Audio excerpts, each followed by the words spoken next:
Good morning. It is 6 o'clock on the 22nd of February. This is Breakfast on GB News with Stephen and Isabel. Well, we're live right across the whole of the UK, of course, on your TV and on your radio, but also online. So wherever you're going this morning, don't forget to take us with you. Coming up today, Boris Johnson will chair a Cobra meeting in half an hour to coordinate the UK response to the situation in Ukraine, including an immediate package of sanctions against Russia. Well, it comes after Vladimir Putin ordered tanks into Ukraine's breakaway pro-Russia eastern regions on what he calls peacekeeping duties. And the government announces that all COVID restrictions will end this Thursday, with free mass testing ending on the 1st of April. We'll find out how you feel about life beyond COVID. Also coming up in the programme, our Home and Security Affairs editor Mark White investigates the UK cannabis farms causing energy blackouts in Rotherham and what the police are doing to fight back. And as always, you can join in any of our discussions by emailing gbviews@gbnews.uk, or you can tweet us at GBNews.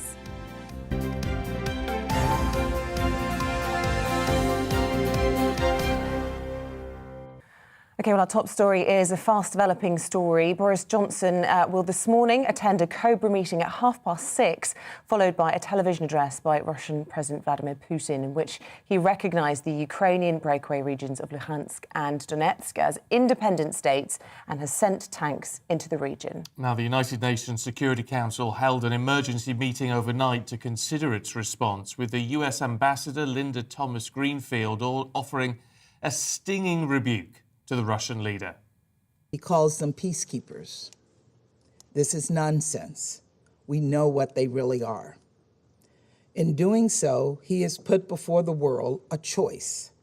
We must meet the moment, and we must not look away. History tells us that looking the other way in the face of such hostility will be a far more costly path. Russia's clear attack on Ukraine's sovereignty and territorial integrity is unprovoked. It is an attack on Ukraine's status as a UN member state. It violates a basic principle of international law, and it defies our charter. What is more, this move by President Putin is clearly the basis for Russia's attempt to create a pretext for a further invasion of Ukraine. Well, let's talk to journalist Stefan Whiteshirt, who's in Kramatorsk in the Donetsk region of Ukraine. Morning to you. Look, I mean, what's the situation there at the moment? It's extremely tense. Like we just heard before, the fear among locals here is that this recognition of these separatist regions and the Russian soldiers moving into the region could be the start of this Russian invasion that many people out here fear will happen. So it's very tense at the moment, and that's not only locals, it's also the military. Everybody is on edge. Just give us a sense of, you describe it as tense. There was sort of reports of shelling and mortars over the weekend. With the arrival of tanks and Russian boots on the ground, how are the Ukrainians responding? Well, you're absolutely right. There's been a lot of shelling near the front line. I also myself have experienced it in the cities there, so it's very tense. The responses for Ukrainian military is to move more military to the region. That's what we have been seeing. They are nervous. There's more checkpoints along the roads leading into the areas close to the front line. And in general, everybody is really, really scared, I would say. I mean, the situation right now is that we have a front line with a lot of shelling going on on both sides, right? And at that time, we're now going to have Russian soldiers directly against the Ukrainian soldiers. That is a very, very dangerous scenario. And that's, of course, something that the Ukrainians and both the civilians, but also the military is responding to. But, I mean, President Putin has put Ukraine in a very difficult position here, hasn't he? Because, as I say, he's moved these tanks in, but he's moved them into pro-Russian areas of Ukraine. And so, presumably, there's certainly a substantial number of the local population who are happy to see them there. Yes, I mean, we have to understand that it's in the Russian separatist regions, right, that have moved them into. And yes, there are some extent people who support this, absolutely, no doubt about that. But whether there is support among the broad population in eastern Ukraine, for Russian soldiers to move even further into Ukraine, I think that is not going to be the majority. That's my impression. There are some who will welcome it, and there is a lot of people who don't care, just want want peace no matter the cost. And then we have a lot of people who are against it.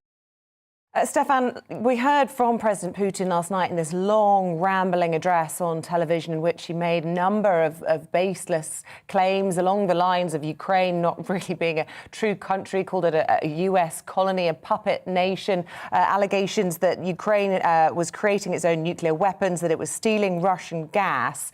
These kinds of words are highly provocative. Even China and the UN Security Council urging restraint from both sides. What's been the reaction in Ukraine to President Putin's words? The Ukrainians see this as an attack on their country, because Putin basically is saying that Ukraine is not really an independent country, that it's, there was a big mistake that they ever managed to leave the Soviet Union.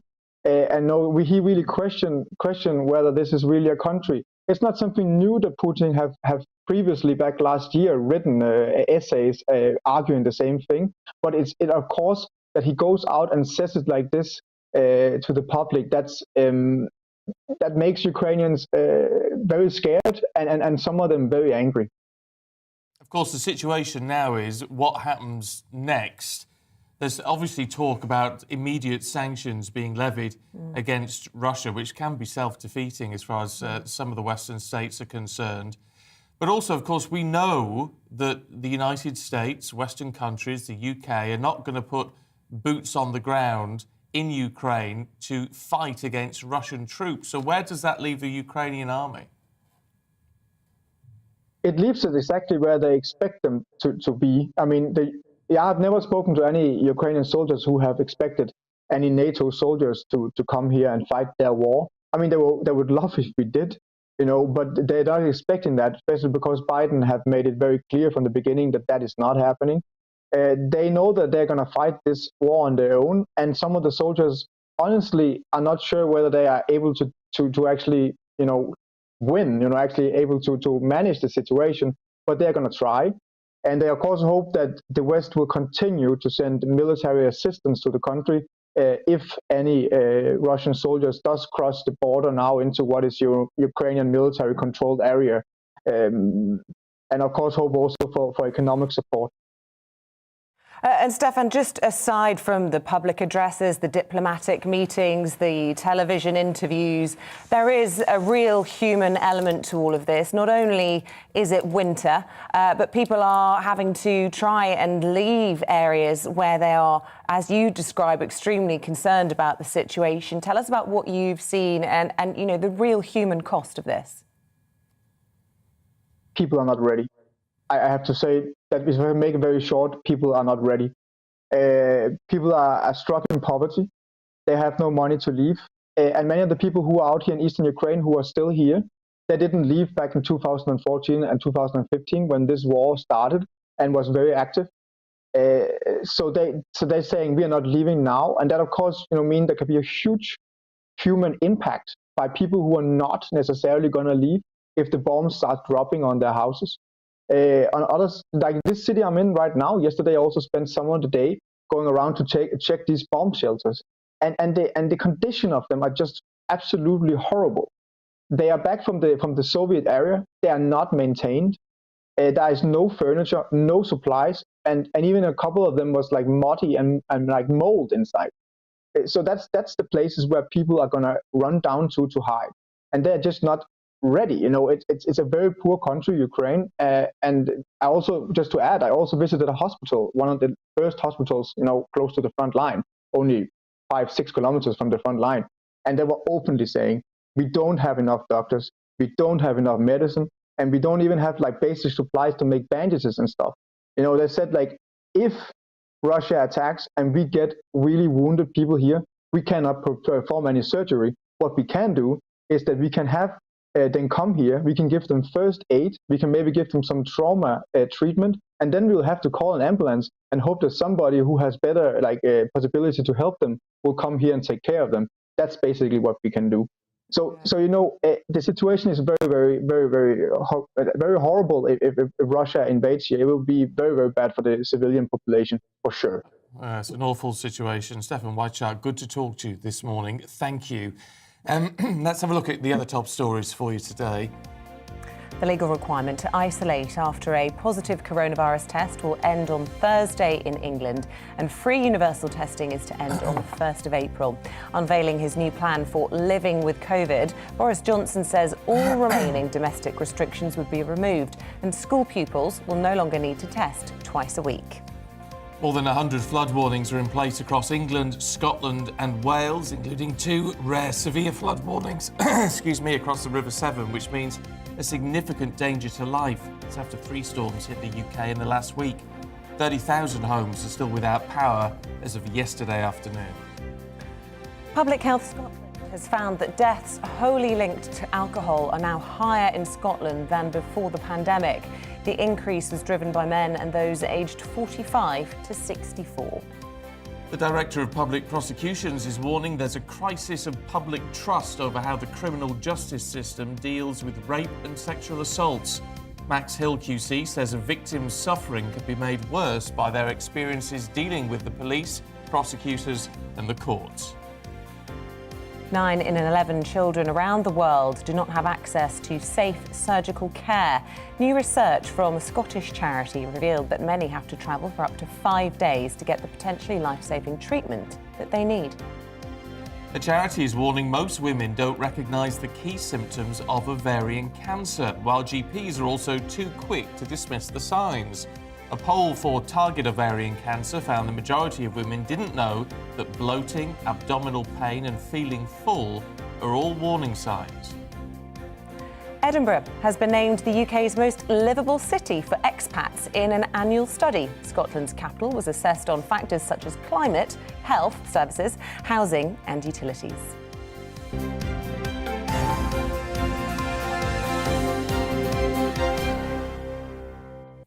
She's saying to me now that she's going, chat, we need to chat. Like, Oh, I couldn't see that they'd written a little bit of furniture in the I'm from the programme. northwest. I'm going to chat your socks off, darling, because I want to talk about What have you got? hedgehogs. All right. I like hedgehogs. I like hedgehogs. a lot. If you get them in the garden, it's a lovely, lovely thing. But did you know that in the countryside, they're declining, according to a new study? The People's Trust for Endangered Species and the British Hedgehog Preservation Society have said that the numbers in the countryside are going down, but in the towns and cities, they're staying stable. Right, so why would that be? Is that because the sort of hedgerows are being damaged and destroyed in the countryside, or is it perhaps people are feeding them, or the scraps and rubbish? It's a lack of suitable habitat and habitat fragmentation, which is going to be stuff like hedgerows and things. Isn't it sad when our native wildlife doesn't feel safe in the countryside? It's not thriving. And hedgehogs are really sort of iconic British animals, aren't they? This is Tiggy Winkle. They've really got to be looked after. Yeah. They've really got. But though, if you're a big hedgehog fan, it's how do you look after? Because they say don't give them milk, cat food, or mealworms. Yeah, which is what people seem to think. I mean, that's what we did as children if we found them. Or bread. Yeah. So don't do that. But then they also say, someone said, don't give them hedgehog food. Because you can buy hedgehog food. Don't give them hedgehog food. So what do you do? I don't know. Right, well, we'll find out. That's our mission this morning. If you find a hedgehog, do you just leave them be? Because they're very shy, aren't they? They are shy. You mustn't disturb them because they can eat their young. Have you ever seen a hedgehog bridge? You know, sometimes you have motorways and you just think, what is this tiny little contraption? It's a wildlife bridge, but allegedly hedgehogs often use them to get over motorways. But I do love a hedgehog. It'd be sad if we lost all our hedgehogs. If you've got any nice hedgehog pictures this morning from your garden, I'll post one of mine, actually. Then let us know, gbviews@gbnews.uk. OK, now, last night, Boris Johnson announced that all legal self-isolation measures in England will end this Thursday and free mass testing will be axed on the 1st of April. However, some unions and some charities have warned that the government's Living with COVID plan will neglect society's most vulnerable. Let's speak now to Molly Kingsley. She's a journalist and co-founder of children's rights volunteer organisation called Us for Them. Good morning to you, Molly. Thanks for joining us. Good morning. First of all, your reaction then to this decision, because at the moment, school children have been asked asymptomatically to test twice a week, haven't they? Yeah, I mean, look, I think it's about time. It's the first point to make. I mean, I think you've got a few points there. I think specifically about testing.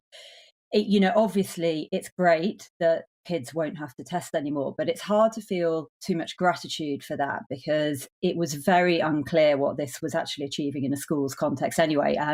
Just a fortnight ago or so, there was an APPG which heard evidence about the testing programme in schools, and various experts were really damning about it. So we had Alison Pollock, who called the programme an appalling waste of time and money.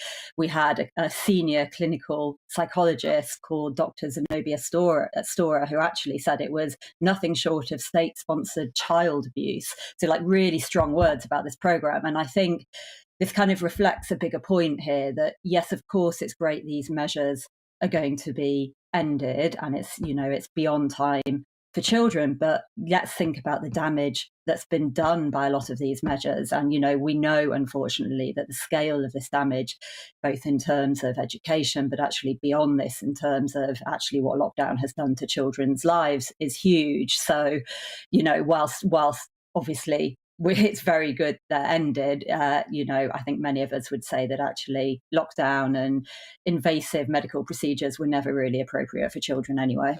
Yeah, we've had quite a few people actually getting in touch over the last few days at gbviews at gbnews.uk saying, look, what about thinking about the elderly, thinking about the medically vulnerable? It's all well and good, focusing on the children here, but if the virus sort of has an explosion within a young population, which isn't going to do them necessarily a great deal of harm, it's the older and the vulnerable who are going to pay the price. I mean, look, that's been the argument all along, hasn't it? And I think we know now that actually imposing these very indiscriminate blanket restrictions on young, healthy populations does not help protect and shield those who do need protecting and shielding. But what it does is it has a catastrophic impact on the young population. And honestly, I don't think there are many people who at this point, 2 years in, are still arguing for these blanket restrictions to be applied to children. It's not an argument you really hear anymore because the damage is now obvious. I mean, we know we've got 100,000 children who have fallen off the school register not to return. We've got a mental health tsunami affecting children. We actually know that more children have been directly killed as a result of lockdown than have been killed as a result of COVID, and significantly so, actually. And, that is a very sobering realization. And I think more generally, it's time that we got back to thinking about health and public health in a far more holistic way. I mean, I think for the last 2 years, rightly or wrongly, we've looked at it through a very blinkered COVID lens, and whether or not that has the impact that's had on COVID is very disputed. But I think what we do know is it's had a huge impact on other areas of health. OK, Molly Kingsley, good to talk to you this morning. You raised some interesting points I want to put directly to Professor Andrew Preston, who's a microbiologist at the University of Bath. Good morning to you. We've had a blanket view, an approach which has not been beneficial to society as a whole, says Molly. Do you agree? Generally, yeah, of course, restrictions have terrible consequences, but we were in a pandemic is not a cost-free sort of event. So, yeah, of course, if you have large-scale infection ripping through society, you either completely ignore it or you try and do something about it. And unfortunately, there is no way of trying to deal with it. It doesn't have some sort of cost involved to it. So I don't think anyone's refuting that. There was lots of speculation about what Professor Chris Whitty and I can't think of his name now. Jonathan Van Tam. No, Vallance. Patrick Vallance. Forgive me, Patrick Vallance.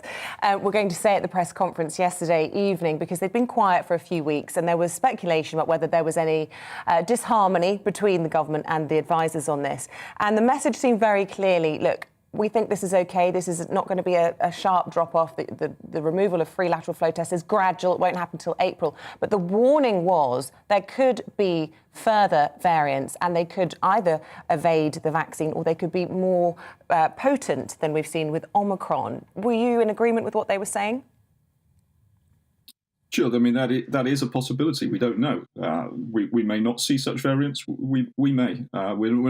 It's unclear to what degree the virus is able to modify itself without actually becoming a less fit virus. But this, this often quoted idea that all viruses evolve to become less virulent over time, that's simply not the case, and there's no reason that is going to be the trajectory for this particular virus. So we will just have to wait and see, and that's why having some continuing sort of surveillance to detect changes in the virus or changes in its patterns is still really important.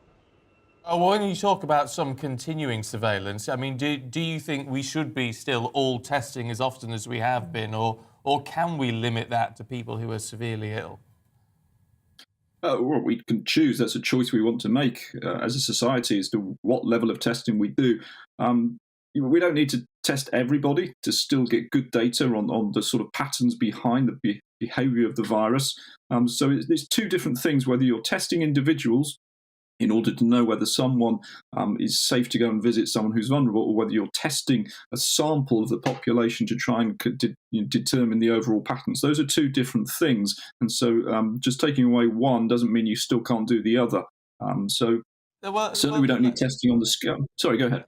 Let's be clear, because I'm not entirely clear from what you're saying, if you think this move at this stage is a good thing or not. It's a good thing if you're fed up with restrictions. If you're worried about the virus, it's a bad thing. But that's the situation we've been in throughout this pandemic. If you focus on the virus, that's great for suppressing the virus.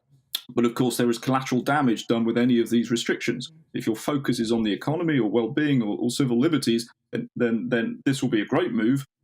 But anything the way you're focusing on suppressing the virus is deemed as a bad thing. And that's the sort of seesaw we've been trying to balance throughout this pandemic, and I don't think it's necessarily possible to do so.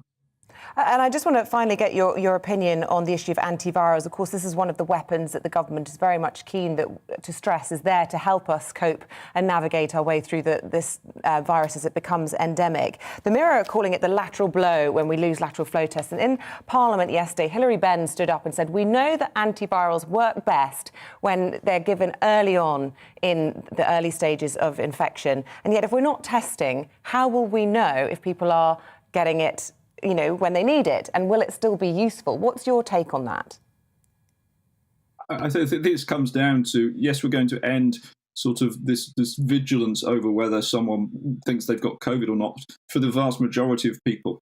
For those that are still very clinically vulnerable, if we want to still try and protect those, there will still need to be a very clear focus on them. So if they're in those high priority groups, the really clinically vulnerable, testing will need to be made available to them in order for them to determine whether what they've got is just a seasonal cold or indeed a COVID infection.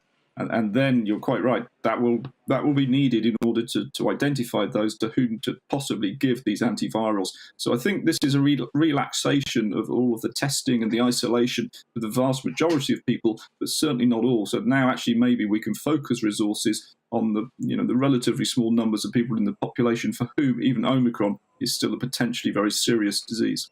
Yeah, that sounds pretty sensible. Professor Preston, good to talk to you this morning. Thank you. Coming up, GBNews investigates the cannabis farms causing power cuts. But first of all, here's your Tuesday forecast. Good morning. Calmer today, but far from calm. Staying pretty windy, in fact, for the rest of this week, just not quite so stormy. We are going to see some further spells of wet weather sinking south. Like today, for example, we've got this weather front driving its way in, already bringing some fairly heavy rain to parts of Scotland and Northern Ireland, continuing to track southwards into Northern England and Wales. So quite a wet start in this zone either side, largely dry, but the rain will spread into South Wales quite quickly this morning, then into parts of the Midlands and the southwest, easing off as it spreads into East Anglia and the southeast around the early afternoon. Following on, brighter skies, plenty of sunny spells, but a fair few showers for North Wales, Northern England, Northern Ireland, especially Western Scotland, where we'll see snow on the hills. It's breezy out there, but nothing like as windy as yesterday. Temperatures single figures across the north, but 11 or 12 further south. Through this evening, we'll continue to see the winds easing off. Clear skies for most of England and Wales. We'll see some showers keeping going in western Scotland, and then the wet weather returning here through the early hours. And bit more snow likely over the hills. The wind's also starting to pick up. Frost likely in rural spots. Most towns and cities just about holding up above freezing to start Wednesday. And we'll start with quite a bit of sunshine, I suspect, over the Midlands and East Anglia and the southeast tomorrow. Generally fairly cloudy skies elsewhere. Wet weather across Scotland, pushing through the central belt, spreading into Northern Ireland during the day. Windy here as well. A few showers for the Midlands, Wales and the southwest, but I say a good chunk of England and Wales will be dry tomorrow. Temperatures 8, 9, 10 Celsius, but add on that wind, which will be picking up once more. It won't feel particularly mild. More weather systems coming in through the rest of this week. It stays windy, and particularly on Thursday, there could be some snow across the north. Another weather front bringing more rain across the northwest on Saturday.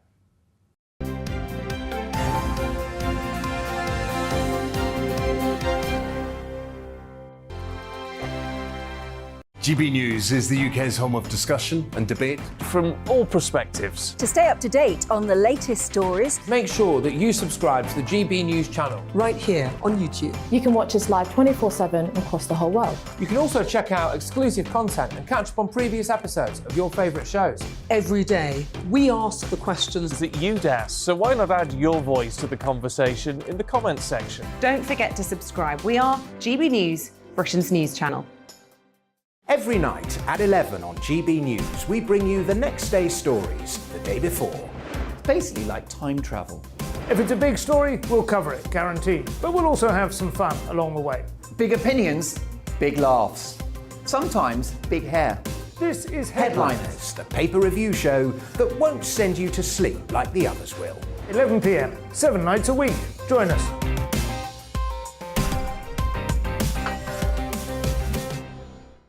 Hello there, I'm Eamonn Holmes. And I'm Isabel Webster. And we hope you can join us for Breakfast with Eamonn. And Isabel. You make me laugh out loud, belly laugh. Is that important first thing in the morning? Yeah, absolutely. And there's me trying to be deadly serious. News is a serious business. Yeah, I have to rein you in sometimes. Well, it doesn't stop us laughing at it. It doesn't stop us having an opinion on what's going on. Yeah. And it certainly will not stop us reflecting what you think. Weekdays from 6 to 9:30 on GB News. I'm Dan Wootton. Join me Monday to Thursday from 9 to 11 for the feistiest and most fun news debate on TV, where free speech reigns. I'll bring you a sharp take on the day's biggest stories, bombshell newsmaker interviews, and A-list guests. And I guarantee you, no spin, no bias, no censorship, and no reason to go to bed. That's Dan Wootton Tonight, Monday to Thursdays from 9 on GB News.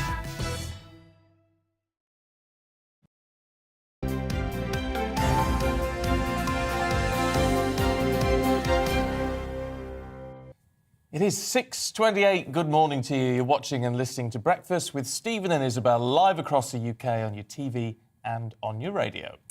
Now, a GB News investigation has found a huge increase in the number of cannabis plants being seized by authorities as illegal cannabis farms bring misery to a growing number of local communities. Now, more than 750,000 plants were seized across England and Wales last year alone, up 64% on the previous year. Well, an increasing number of homes and businesses have suffered multiple power cuts as organised criminal gangs cut into electricity cables to power the farms. Well, our home and security editor Mark White reports now from one community in Rotherham which has been blighted by dozens of cannabis farms over recent months. And there were all electric wiring all the way down in the kitchen, all cannabis plants and what have you in the kitchen. We don't know where the next one's going to pop up. Every single street there are buildings boarded up because they were cannabis farms. Because this is a very lucrative illicit market.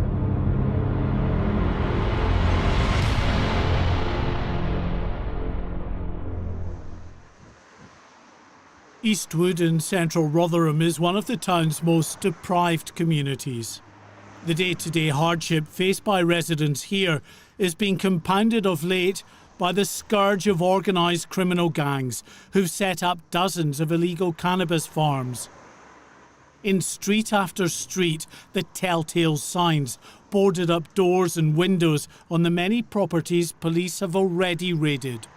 It's just got out of hand, really. Police are doing everything they can. Susan Herring has lived in this street for 50 years and, like so many of her neighbours, has had to deal with the consequences of a cannabis farm next door. It was horrible, you know, you were sat there and it was so weird all the time, and you didn't know whether there was somebody in or somebody not in, and because you never heard them speaking, it'd just be like movements. Increasingly, the experiences of Eastwood residents are being replicated right across the country.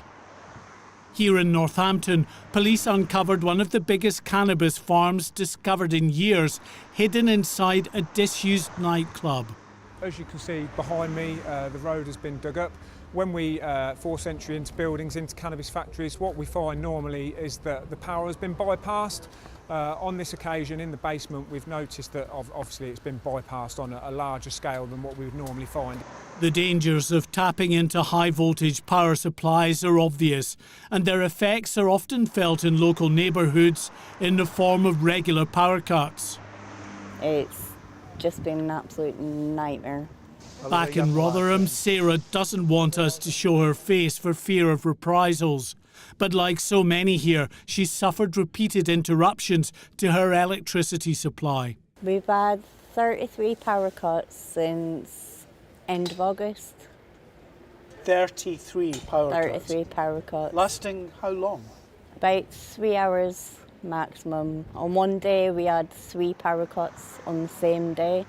New figures show a huge jump in the number of cannabis plants seized, from just over 500,000 in 2020 to more than 800,000 last year, an increase of 64%. That increase in illegally farmed cannabis is seen more widely in street-level drug dealing. Of the 223,000 drug seizures in England and Wales last year, 71% were cannabis seizures. In all, there were more than 168,000 Class B seizures of mainly cannabis last year, up 21% on the previous year. After 35 years in journalism, well, I'm not shocked by a lot these days, but we've walked around half a dozen streets in this neighbourhood, and every single street there are buildings boarded up because they were cannabis farms. In fact, in this street alone, there are 3 separate buildings now out of use. Across the country, the trade in cannabis is fueling growing levels of gang violence as criminals fight to control the market for a drug that has a higher profit margin than cocaine. Well, this is a typical street that we're in now, and indeed this is a typical house that you see boarded up. But Dr. Alan Billings is South Yorkshire's Police and Crime Commissioner. This property in Eastwood is one of more than 60 cannabis farms raided by his officers in the area in recent weeks.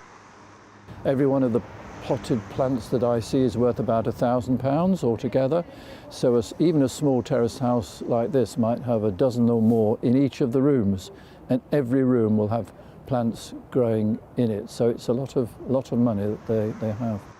And it is those vast profits that continue to fuel this illegal trade. For every cannabis farm raided here in Eastwood and elsewhere in the country, others quickly pop up in their place. Mark White, GB News, Rotherham. Well, look, let us know if you've been affected by that story. If you're in Rotherham or anywhere else in the UK and living next door to a cannabis farm, or indeed, been blighted in your community by some of these criminal gangs, we'd love to hear from you. Let us know your thoughts. Coming up, we're going to take you through the papers this morning with Martin Daubney and Amy Cameron. That's in a couple of minutes.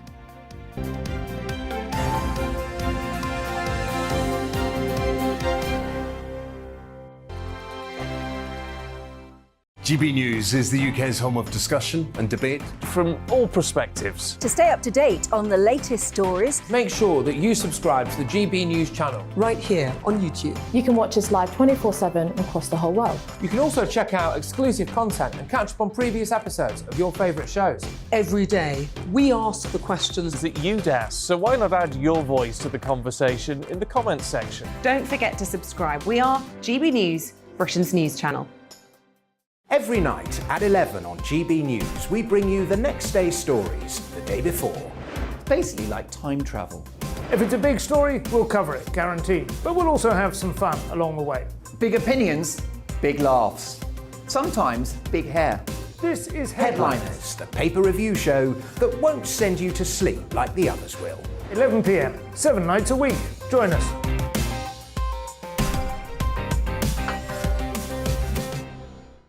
Hello there, I'm Eamonn Holmes. And I'm Isabel Webster. And we hope you can join us for Breakfast with Eamonn. And Isabel. You make me laugh out loud, belly laugh. Is that important first thing in the morning? Yeah, absolutely. And there's me trying to be deadly serious. News is a serious business. Yeah, I have to rein you in sometimes. Well, it doesn't stop us laughing at it. It doesn't stop us having an opinion on what's going on. Yeah. And it certainly will not stop us reflecting what you think. Weekdays from 6 to 9:30 on GB News. I'm Dan Wootton. Join me Monday to Thursday from 9 to 11 for the feistiest and most fun news debate on TV, where free speech reigns. I'll bring you a sharp take on the day's biggest stories, bombshell newsmaker interviews, and A-list guests. And I guarantee you, no spin, no bias, no censorship, and no reason to go to bed. That's Dan Wootton tonight, Monday to Thursdays from 9 on GB News.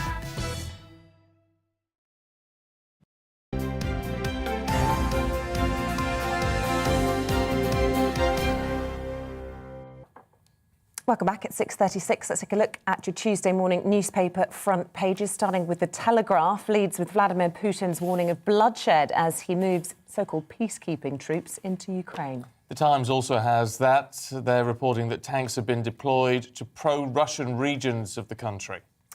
Here's the Daily Mirror reporting that free lateral flow tests will be scrapped under the Prime Minister's recently unveiled Living with COVID plan. Their headline, Lateral Blow. The Independent takes a more pessimistic tone as it leads with Chris Whitty's warning that new variants will still pose a threat in the future. Finally, the Daily Star says that we should all try a bacon sandwich, not with brown or red sauce, but with a dash of marmalade instead. Crackers. They've always got their finger on the important matters. Never mind war breaking out in Russia, but we'll have marmalade on our bacon sandwich. Why not? Let us know your thoughts. Rubbish. Well, you know what? Just whilst we discuss that very briefly, it is quite nice, a bit of marmalade on a gammon if you're cooking it in the oven, long, slow roasted. Yeah, so maybe that's the thinking. Gammon. Anyway, let's not go down that road. Let's not use the word gammon. Let's go through the papers in a bit more detail with Deputy Leader of the Reclaim Party, Martin Daubney, and climate campaigner Amy Cameron. It's good to see you both this morning. I haven't seen either of you for ages. Martin, let's kick off with the front of the FT. Yeah, so I'm often called gammon, but please, no marmalade. Yeah. OK, so let's look at the situation in the Ukraine. I think it's really worthwhile looking at how we got here, because I think this feels like an inevitable war. So 15 years ago, Putin, a former KGB agent, sadly battered by the collapse of the former Soviet Union, said NATO stopped expanding eastwards towards Russia. And the West didn't listen. They pressed ahead. So the tantalising dangle of NATO membership has been on the table since 2008. It's written into Ukraine's constitution. They want protection from their Russian neighbours, but of course Russia has annexed two areas which are pro-Russian, and they are the areas that they've moved into.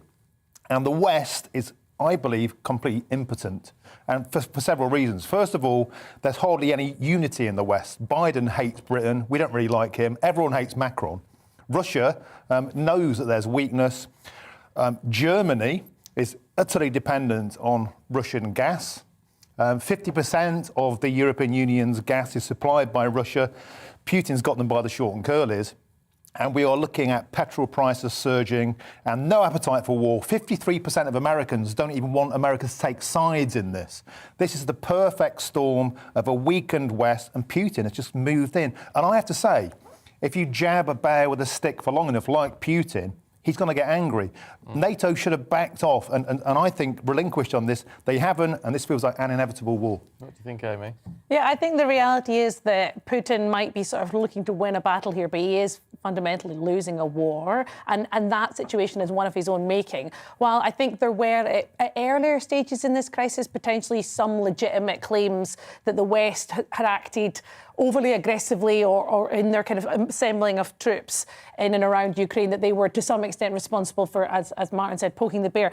I think what we saw last night was a real escalation from Putin that kind of undermines that argument. I mean, yesterday he disregarded Ukraine as a nation, and by that very tone, you could include Latvia, Lithuania, Romania. I think last night's speech really escalated things to the point that I think Putin is no longer will find himself with many defenders anywhere. And interestingly, I think he's achieving the exact opposite of what he's looking to do. The more he ramps up aggression in and around Ukraine, the more he drives people under the umbrella of NATO security. And I would disagree with Martin. I actually think he was expecting the West to be much more in disarray than they have proven to be. I mean, Macron's absolutely loving this. He's really stepped up to the mantle. There's going to be a couple of minor sanctions on a couple of areas of the Ukraine. I wanted to pick you up on that because obviously when Russia invaded Ukraine 8 years ago in Crimea, very little was done by the West, and there was a real resolve, wasn't there, that the sanctions this time, if it happened again, needed to be much tougher. And we've already changed laws, made emergency laws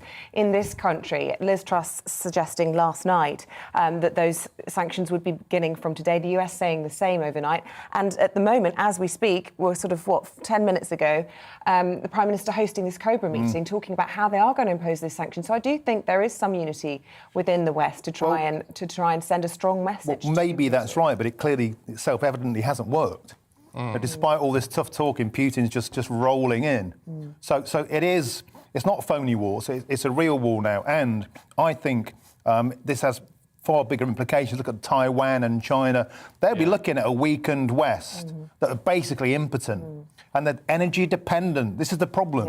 We're energy dependent on Russia. They can more or less do what they want. And until we're energy self-sufficient, this is going to be a continual problem. We're toothless to respond. Yeah, it's going to be interesting to see how China behaves in all of this as well. To the front of the eye, Amy, what do you make of these new COVID plans then and lateral flow tests being sort of rationed now and then free ones scrapped altogether by the 1st of April? I think the description of this as a plan is somewhat generous. As a start, sort of emperor's new clothes / if a tree falls in the wood policy making by the government. If we just don't talk about this anymore, if we just ignore this, then presumably it will go away. I think it's really important to remember that all of these measures were due to expire on the 24th of March anyway. They are not being brought forward because of any public demand. Only 1 in 5 people support scrapping self-isolation. They're not being brought forward in line with any medical or scientific new information.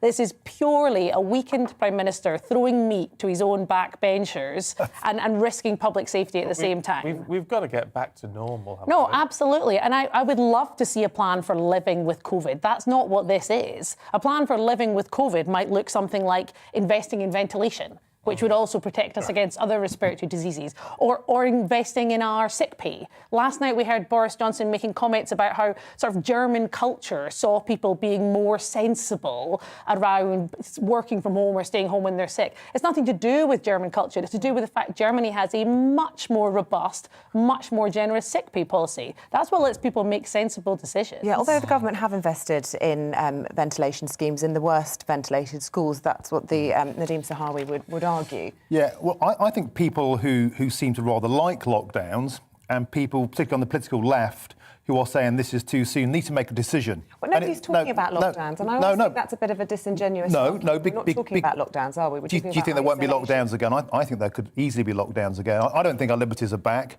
but we'll say that till next time. For now, talk about the cost. There's no such thing as a free lateral flow test. We spent £17 billion on lateral flow tests. And by the way, that's all gone to our mates in China. So they're getting more and more, financially rich by this.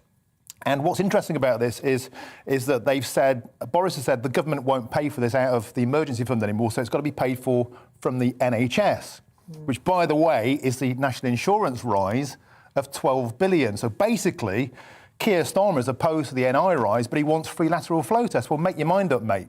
You can't have both. And that's the point. We haven't got endless money forever. You can have both if you're in opposition. Well, of course you can, because you sign cheques, you never have to cash. Yeah. And that's precisely the point. Keir Starmer's got to make his mind up.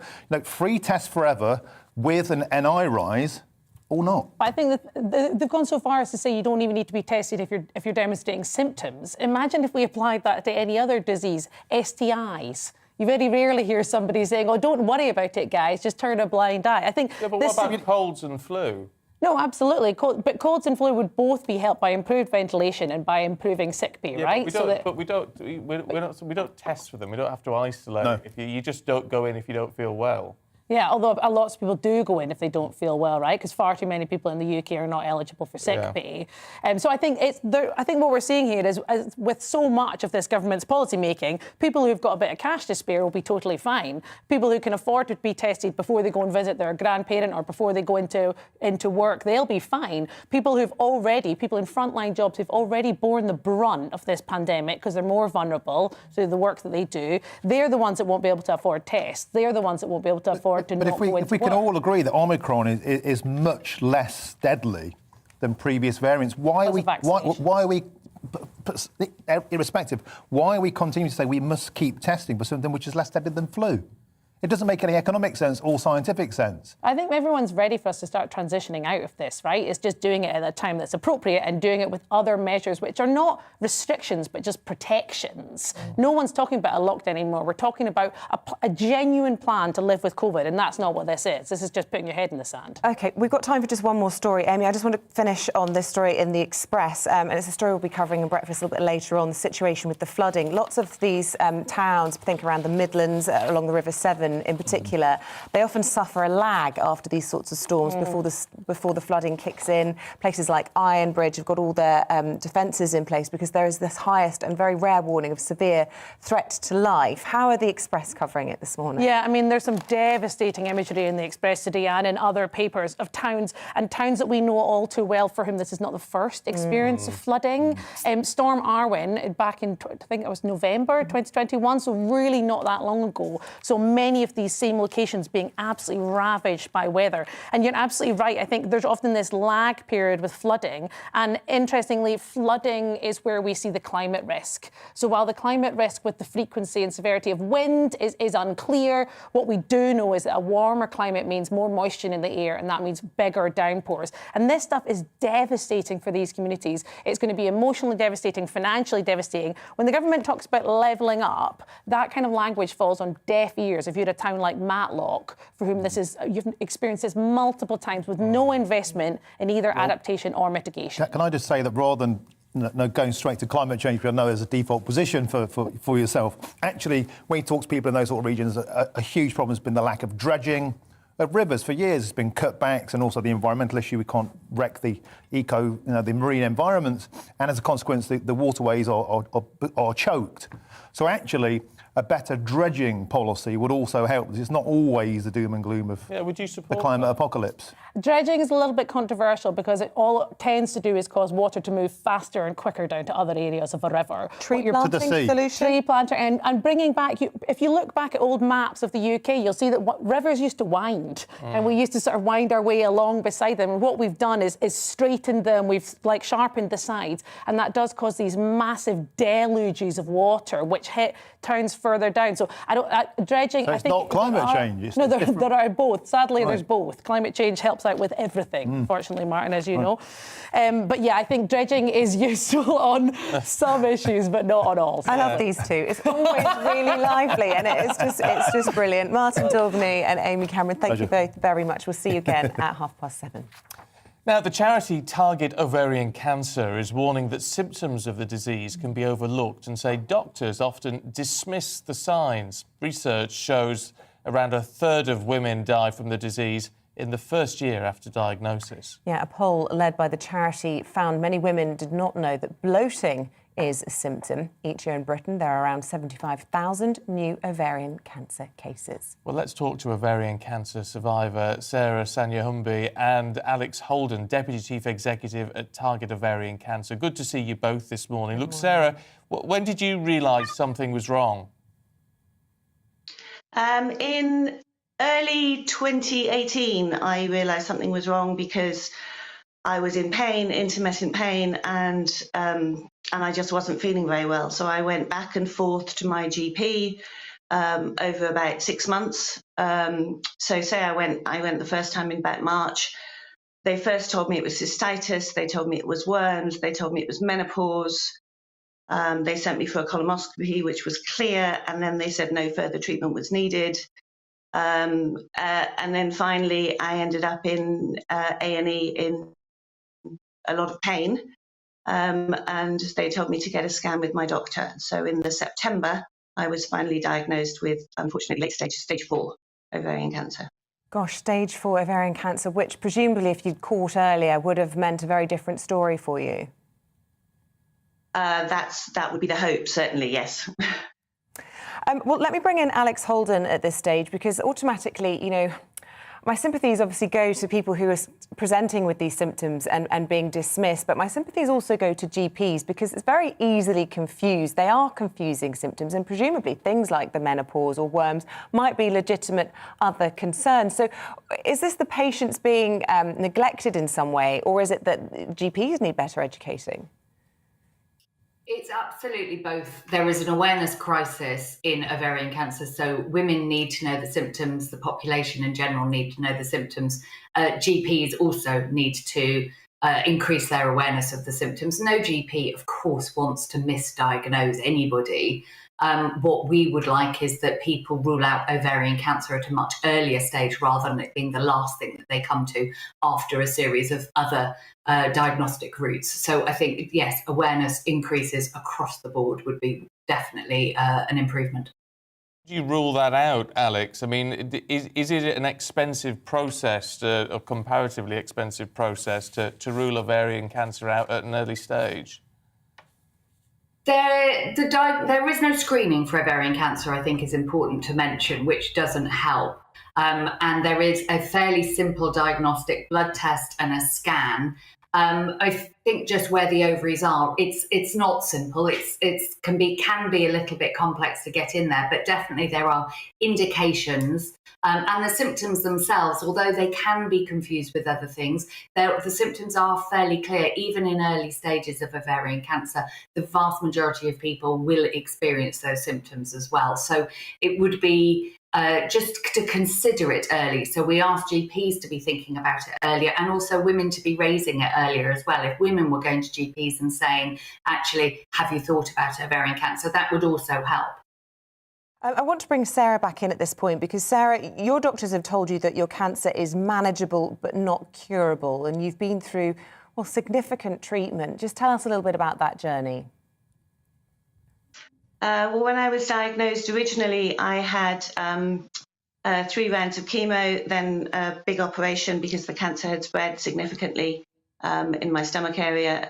I then had more chemo and was on a maintenance drug for just over a year. But unfortunately, my cancer came back. So I then had another 6 rounds of chemo, and I'm now on a different drug, which has been working for me since April of last year. What sort of prognosis does that give you? Well, I'm lucky in that the drug that I'm on is now available, because I think 3 or 4 years ago it wasn't widely available.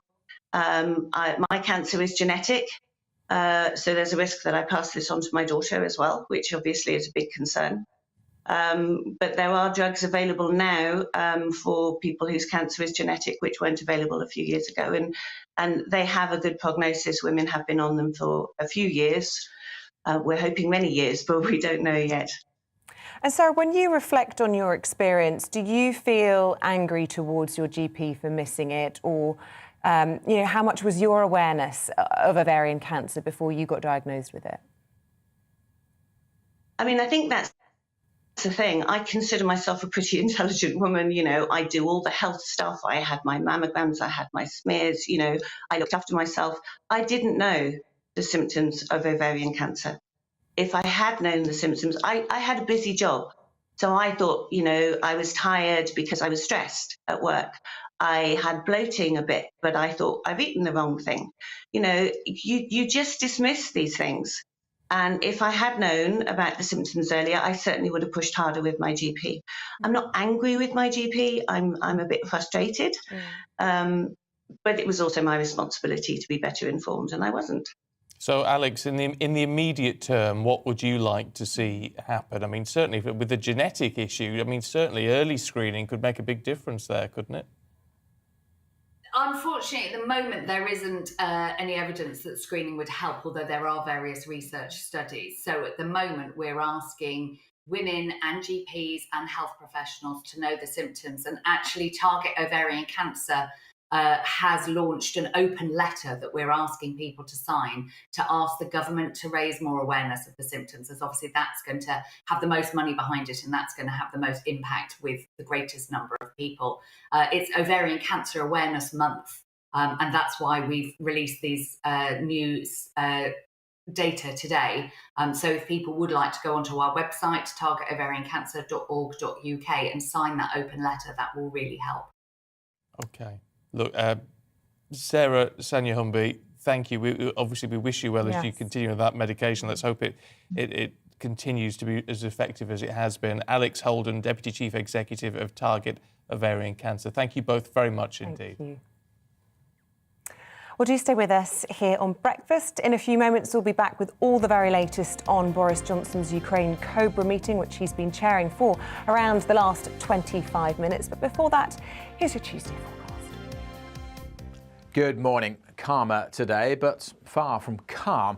Staying pretty windy, in fact, for the rest of this week, just not quite so stormy. We are going to see some further spells of wet weather sinking south. Like today, for example, we've got this weather front driving its way in, already bringing some fairly heavy rain to parts of Scotland and Northern Ireland, continuing to track southwards into Northern England and Wales. So quite a wet start in this zone either side, largely dry, but the rain will spread into South Wales quite quickly this morning, then into parts of the Midlands and the southwest, easing off as it spreads into East Anglia and the southeast around the early afternoon. Following on, brighter skies, plenty of sunny spells, but a fair few showers for North Wales, Northern England, Northern Ireland, especially Western Scotland, where we'll see snow on the hills. It's breezy out there, but nothing like as windy as yesterday.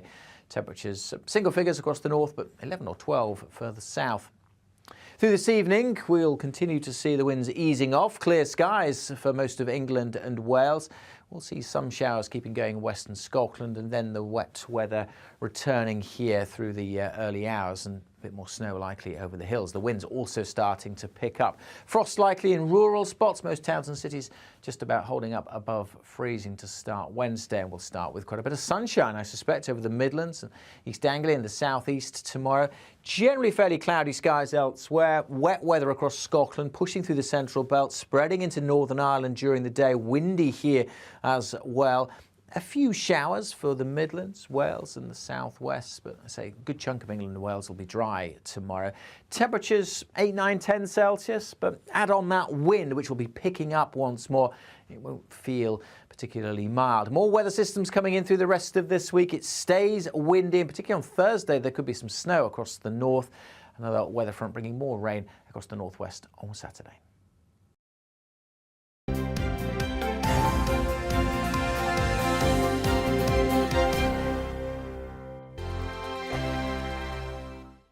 GB News is the UK's home of discussion and debate from all perspectives. To stay up to date on the latest stories, make sure that you subscribe to the GB News channel right here on YouTube. You can watch us live 24/7 across the whole world. You can also check out exclusive content and catch up on previous episodes of your favourite shows.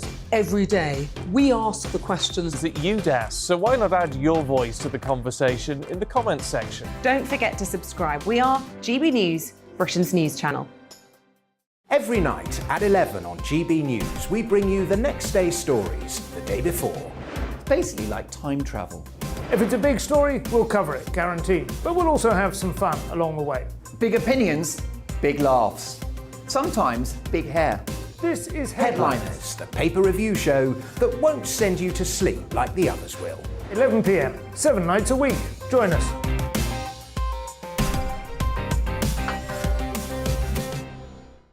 Hello there, I'm Eamonn Holmes. And I'm Isabel Webster. And we hope you can join us for Breakfast with Eamonn and Isabel. You make me laugh out loud, belly laugh. Is that important first thing in the morning? Yeah, absolutely. And there's me trying to be deadly serious. News is a serious business. Yeah, I have to rein you in sometimes. Well, it doesn't stop us laughing at it. It doesn't stop us having an opinion on what's going on. Yeah. And it certainly will not stop us reflecting what you think. Weekdays from 6 to 9:30 on GB News. I'm Dan Wootton. Join me Monday to Thursday from 9 to 11 for the feistiest and most fun news debate on TV, where free speech reigns. I'll bring you a sharp take on the day's biggest stories, bombshell newsmaker interviews, and A-list guests. And I guarantee you, no spin, no bias, no censorship, and no reason to go to bed. That's Dan Wootton Tonight, Monday to Thursdays from 9 on GB News.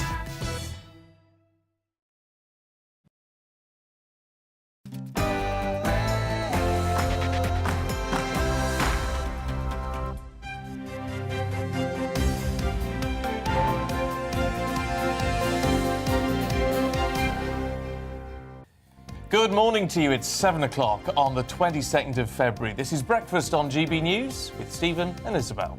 We are live across the whole of the UK on your TV, your radio and online. So wherever you're going this morning, make sure you take us with you.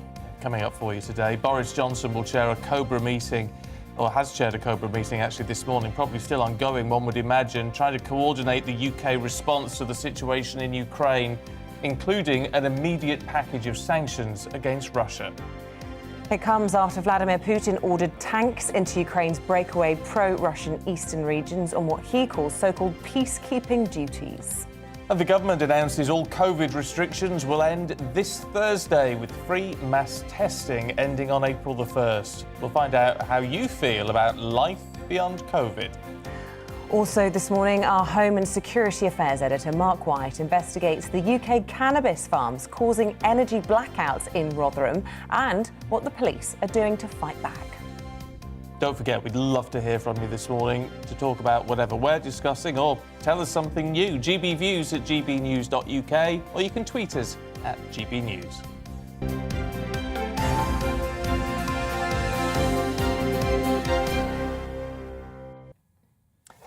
Our main news today, and Boris Johnson is currently chairing an emergency Cobra meeting after Vladimir Putin went on Russian TV last night to announce that he recognised the Ukrainian breakaway regions of Luhansk and Donetsk as independent states. Yes, Downing Street has said they'll impose sanctions and explore sending further defensive support to Ukraine if required. Foreign Secretary Liz Truss says the Russian leader's actions cannot be left unpunished. Well, let's talk to Jake Cordell, a reporter with the Moscow Times. Morning to you. So, President Putin has finally crossed that line. There's got to be some implications to this, hasn't there? Yeah, absolutely. And we're already seeing threats and promises of what those implications will be from the West in terms of sanctions. As you said, Boris Johnson chairing Cobra meeting this morning, expected to announce sanctions today, perhaps even as early before financial markets open, so we could see the effects of those. The US also preparing a sanctions package, as is the EU. The key question is that Russia so far has recognized these breakaway republics. It's said it's going to move troops in. How does this fit in terms of what we've heard from the West as to whether this qualifies as the kind of invasion they were talking about that would mandate the devastating sanctions? Or do they want to keep something back to say that Vladimir Putin, that if you go even further and go into the rest of Ukraine, then we've still got sanctions we can levy? So that'll be something to watch out for in these packages, which are set to be started to be announced later today. Jay, I mean, these might be breakaway regions as far as Ukraine is concerned, but it's still an incursion into a Ukrainian sovereign territory. So it would be capitulation, wouldn't it, if the West didn't respond as robustly as they'd promised? Well, yes, I think it's going to be hard to justify if they don't give a robust response. You know, we heard Boris Johnson and others say that as soon as the first Russian TOCAP enters Ukraine's territory, then we'll issue sanctions. And of course, this is the internationally recognized borders of Ukraine, the Donetsk and Luhansk. Ukraine calls them temporarily occupied territories, but they are internationally recognized as part of Ukraine. So if we do see this mass deployment of Russian troops and equipment, as has been promised by the Kremlin, we're still waiting on details for how that will look, then yes, it will be very hard for the West to justify not acting as tough as it said it's going to over the last 3 or 4 months. And look, Jake, with you in Moscow, it's always interesting to hear perspectives of views on the ground there. I mean, here in the West, we reported on Putin's long, rambling, televised address last night when he... Well, it was frankly propaganda. Many of the claims that he made were not based on fact. Has that done a lot in Russia to build up support for what he's doing on the border? Or, as some of the papers here are reporting, is there concern from not only some of his oligarchs worried about sanctions, but also indeed some of the military chiefs not convinced about this? Yeah, you're definitely going to have concern from the oligarchs. Whether they're going to say that publicly or not is another thing. Around their kitchen table in the privacy of their homes, they are complaining about the economic hit of sanctions. But this is Putin's Russia in 2022. There's no way they can come out and say publicly that they're against this move. The foreign policy is not something where Vladimir Putin really likes to hear the opinions of others, especially if they disagree with him. As regards yesterday's speech, I think the reaction here in Russia was from Russians was probably quite confused. As you said, it was an hour-long rambling speech. He spent 50 minutes talking about what he sees as the history of Ukraine, a history which has been thoroughly debunked. And we saw Putin get very angry and emotional. He often does when he talks about Ukraine. This is an issue that he feels very personally. But for Russians, I think Ukraine has a different space in their mindset. They see it as a brotherly nation, of course, but there's no great romance for these Donbass and Luhansk regions joining Russia or being recognized by Russia. I think they saw this, and this was a speech designed for the Western community and designed for his own elites to justify what he was doing, to say Russia has no choice, to try and position Russia as a good faith actor, saying that we tried to negotiate and the West didn't listen to us, therefore we have to do this. Of course, that's not really buying much water in the West. We've seen those claims debunked as nonsense and criticism of Russian peacekeeping forces, saying that it's really a military occupation. But, it's interesting, is it? Because he is calling them peacekeeping forces, it'll be interesting to see what action, if any, they take, because this gives him some leverage, doesn't it? Some leverage in that potential summit with President Biden to say, well, you give us what we want in terms of our security concerns, and we could retreat from those disputed areas, and then he's got something to go back to Moscow with. I think that's a possibility. The whether that summit even happens is very much up in the air. Yesterday morning we were being told that it was almost a definite thing by the French President Emmanuel Macron, who had organised it. That quickly unravelled here in Moscow. They said that it's quite premature to think about a summit, and we're not sure whether it will take place. I think we're likely to see this action harden the response on the West. I don't think the West is going to be in any position to start compromising with Russia. It wasn't even willing to compromise before, when Russia demanded that NATO give a veto that Ukraine ever join the alliance and that America pull its forces out of Eastern and Central Europe. After this action, I don't think there's going to be any appetite for striking any kind of deal that would see Russia pull back its troops.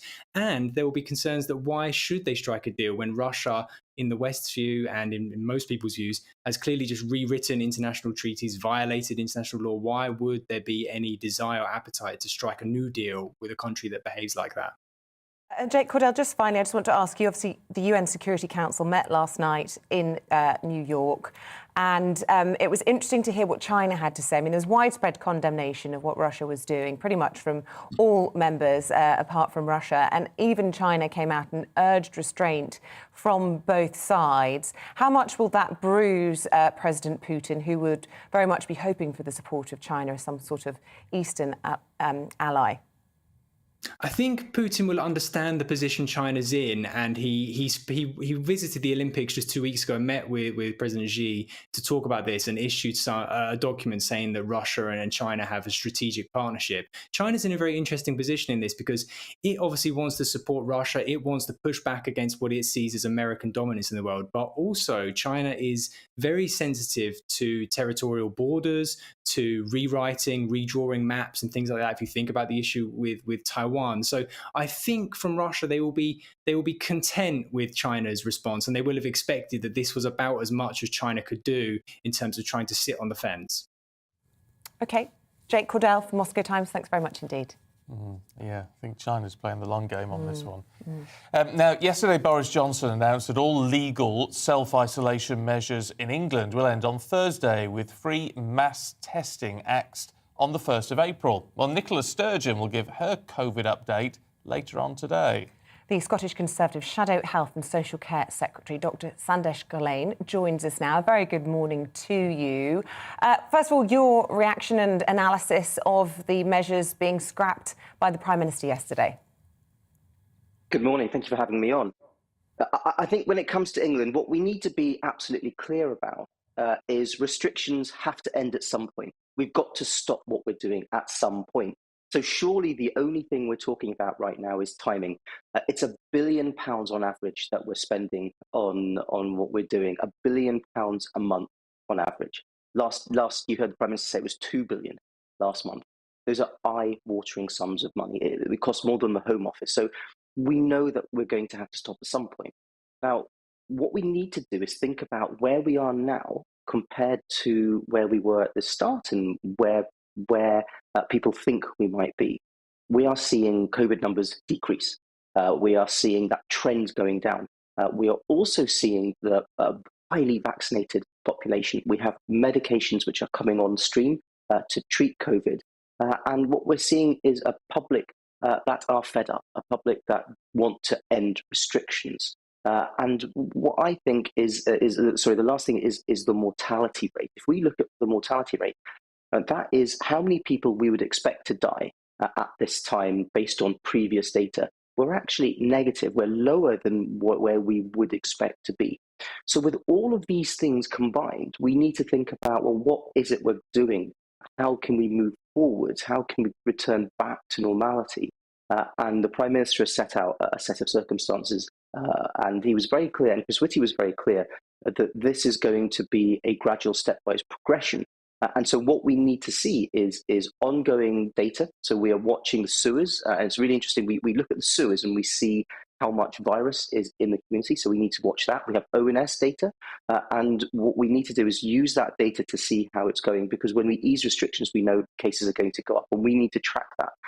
It's easy to criticize. It's very easy to criticize. Labour are criticizing, the SNP are criticizing. But what they need to do is have an alternative plan. There's no point saying this is rubbish. What they need to do is say this is what we would do instead, and these are the reasons why. And Chris Whitty and Sir Patrick Vallance were very clear when they were speaking. Yeah, I mean, do you expect that Nicola Sturgeon, when she makes her announcements, is going to, in effect, follow on from what Westminster's doing?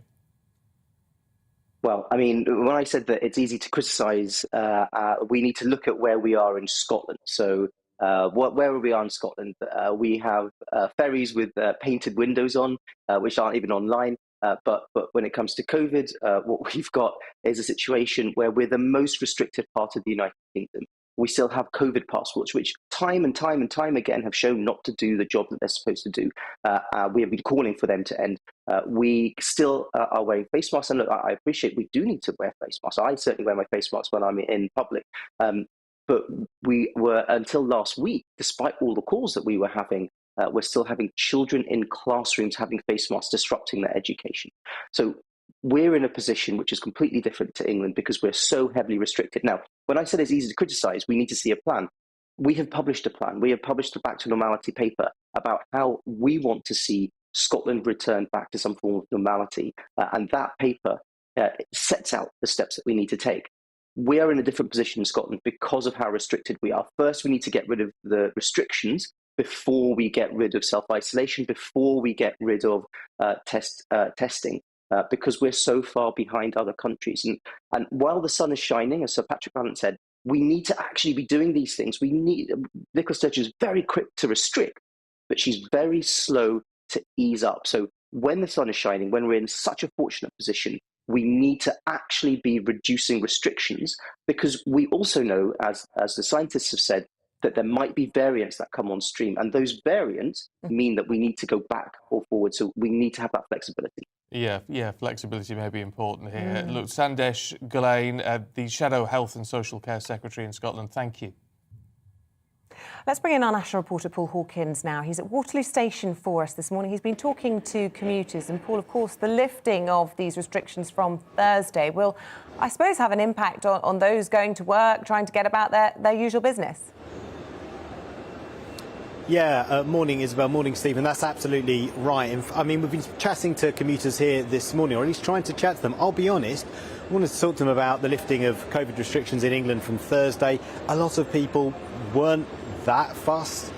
Some people did mention a key phrase, personal responsibility. Of course, Boris Johnson from Thursday, ending that legal obligation to self-isolate if you test positive. Instead, making the onus now on personal responsibility to do what's right. You will be encouraged from April the 1st to self-isolate, but you don't legally have to do so. And one woman was saying to me that the key words for her were personal responsibility. Will those people stay at home and do the right thing? But yeah, a lot of people here, they're not massively feeling it about COVID restrictions. They're saying, one person said to me that potentially, the reduction in testing could be a worry for concern, but really the key thing is whether people are going to self-isolate when they test positive.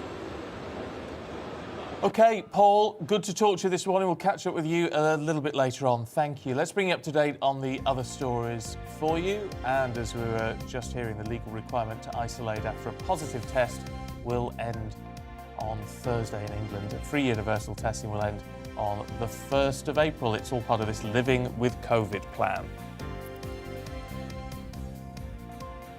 More than 100 flood warnings are in place across England, Scotland and Wales, including 2 rare severe flood warnings along the River Severn, which means there's a significant danger to life. It's after 3 storms hit the UK in the past week. 30,000 homes are still without power as of yesterday afternoon.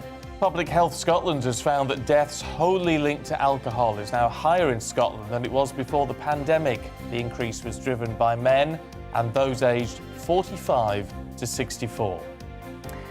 The Director of Public Prosecutions is warning there's a crisis of public trust over how the criminal justice system deals with rape and sexual assaults. Max Hill, QC, says a victim's suffering can be made worse by their experiences dealing with the police, prosecutors and courts. 9 in every 11 children around the world don't have access to safe surgical care. New research from a Scottish charity revealed that many have to travel for up to 5 days to get potentially life-saving treatment. A charity is warning most women don't recognise the key symptoms of ovarian cancer, while GPs are also too quick to dismiss the signs. A poll for Target Ovarian Cancer found the majority of women did not know that bloating, abdominal pain and feeling full are often warning signs. Edinburgh has been named the UK's most livable city for expats in an annual study. The Scottish capital was assessed on factors like climate, health services, housing and utilities.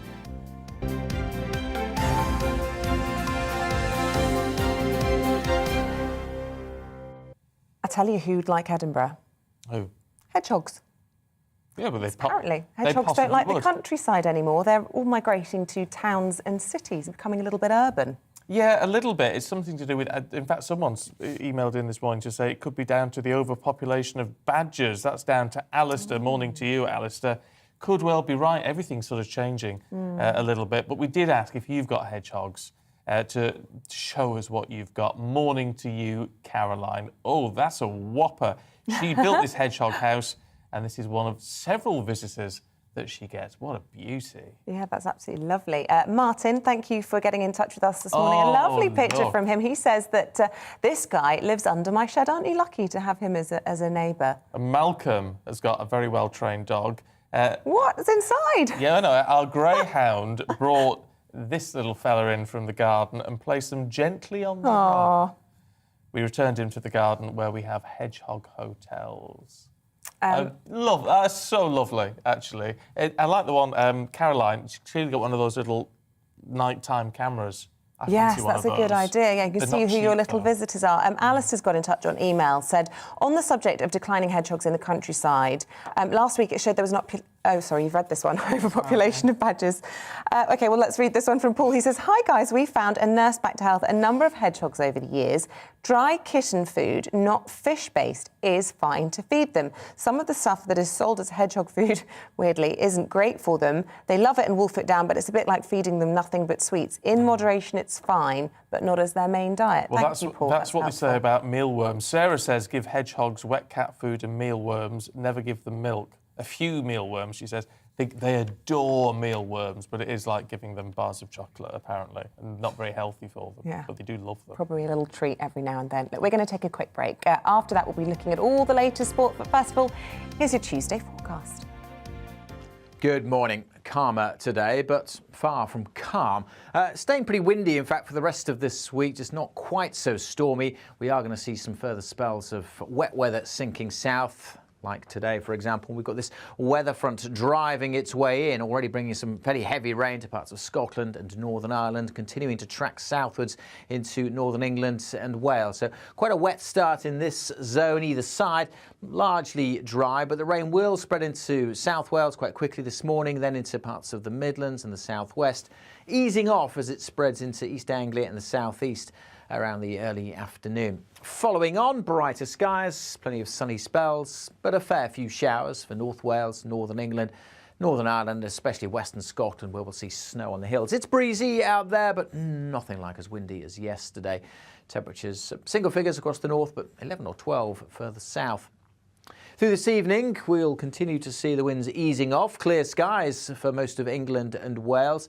We'll see some showers keeping going in western Scotland, and then the wet weather returning here through the early hours, and a bit more snow likely over the hills. The wind's also starting to pick up. Frost likely in rural spots. Most towns and cities just about holding up above freezing to start Wednesday. And we'll start with quite a bit of sunshine, I suspect, over the Midlands and East Anglia and the southeast tomorrow. Generally fairly cloudy skies elsewhere. Wet weather across Scotland, pushing through the central belt, spreading into Northern Ireland during the day. Windy here as well. A few showers for the Midlands, Wales and the southwest, but I say a good chunk of England and Wales will be dry tomorrow. Temperatures 8, 9, 10 Celsius, but add on that wind, which will be picking up once more. It won't feel particularly mild. More weather systems coming in through the rest of this week. It stays windy, and particularly on Thursday, there could be some snow across the north. Another weather front bringing more rain across the northwest on Saturday.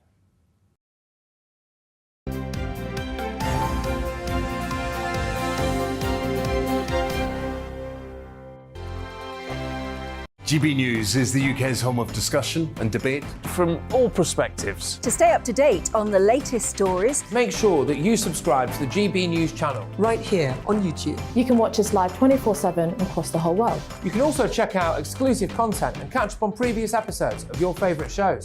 Every day, we ask the questions that you'd ask, so why not add your voice to the conversation in the comments section? Don't forget to subscribe. We are GB News, Britain's news channel. Every night at 11 on GB News, we bring you the next day's stories the day before. It's basically like time travel. If it's a big story, we'll cover it, guaranteed. But we'll also have some fun along the way. Big opinions, big laughs. Sometimes big hair. This is Headliners, the paper review show that won't send you to sleep like the others will. 11 p.m, 7 nights a week. Join us.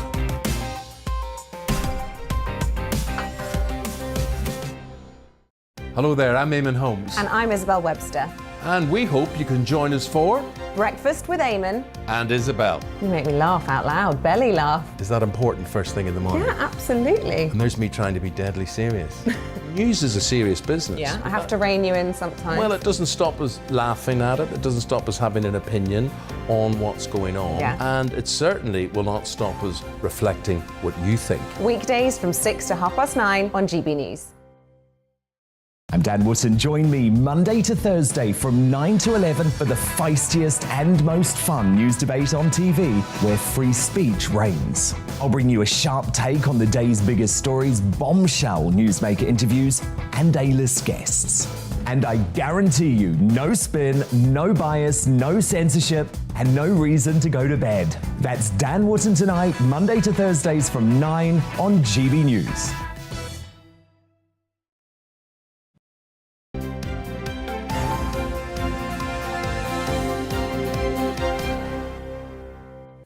Morning to you, it's 7:23. This is Breakfast on GB News, on your TV and on your radio and on your internet and on your YouTube. Don't forget to subscribe. All these things, all You can't happening. escape us, we're everywhere. Yeah, which is good. Yeah, it's fantastic. And you know what, now we've got your sports segment. We can bring in Paul Coit, who joins us in the studio, sports broadcaster extraordinaire. And look, let's start, shall we? Well, I thought I would because I saw you today and I thought I'd wear my glasses. Oh, I can't see a thing. Do you know, I actually realised this morning I think I need a pair, and I think I'd like some talk tortoiseshell ones like yours, but I don't know if I'd wear them on screen. Anyway, we digress.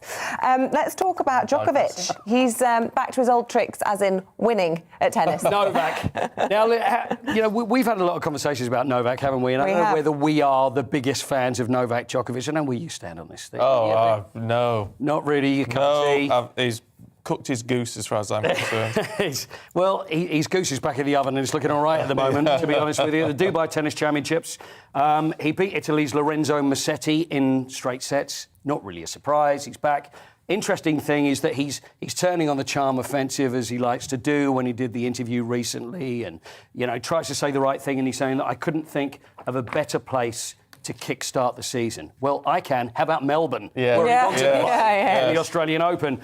He said it was the best possible experience tonight. So he's back playing. But the thing is, it's all very well. He can play in Dubai, but is he going to be able to play anywhere else? Is he going to be able to play at the French Open? Probably not. Wimbledon, we will see. And what about Andy Murray? Because he's saying he can still compete at the highest level in tennis, but he's had so many problems with his hips, hasn't he, particularly? Yeah, he's number 89 in the world. And is that what he's gone down to? Yeah, he's number 89, but he played, I think it's the 158th in the world, Christopher O'Connell.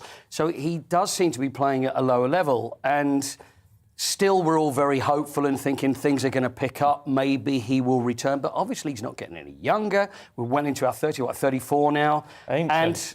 He's really In really knocked it on. I don't know what I'll do when I get that old. He's only a couple of years younger than the big three there, because they're 36. So he's probably thinking, if only in the next couple of years I can pick up. It just seems to be tough. It went to 3 sets. I say it went to 3 sets because these are best of 3 set matches. So it was tough again. We're really hopeful, because I just think he's a fantastic guy, and I think the work that he puts in and what he is for the country. So I just wish him well, but you wonder. Wish him well. Really, you're absolutely right. And it's tough at the top, let's be honest. In history, has there ever been 3 such competitive, title holders as there are now? I think it's incredibly hard for him to. And if it wasn't for injuries, it could be 4. He could be amongst those. I know. So deserved. Let's turn our attention to Dillian Whyte and Tyson Fury. It looks as though they are set to face each other at Wembley in April. We have been waiting for a long time for that. Well, I say we've been waiting for a long time for this. It's this boxing merry-go-round in the world of heavyweights at the moment. Of course, we know about Anthony Joshua, and people really want to see Anthony Joshua fight Tyson Fury, which would be the big battle of the Brits, which is the fight everybody would want to see.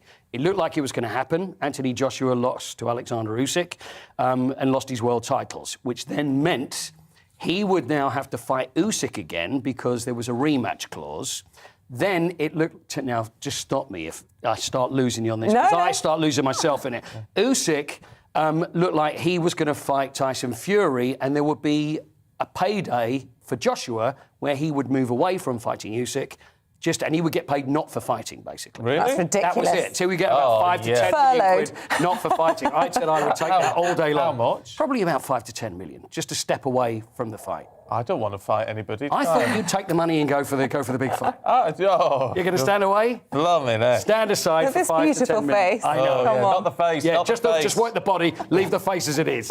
But anyway, Tyson Fury, and he's now fighting Dillian Whyte. So it's another battle of the Brits, and Dillian is some competitor. He's fought everybody as well, and this is now going to be at Wembley Stadium.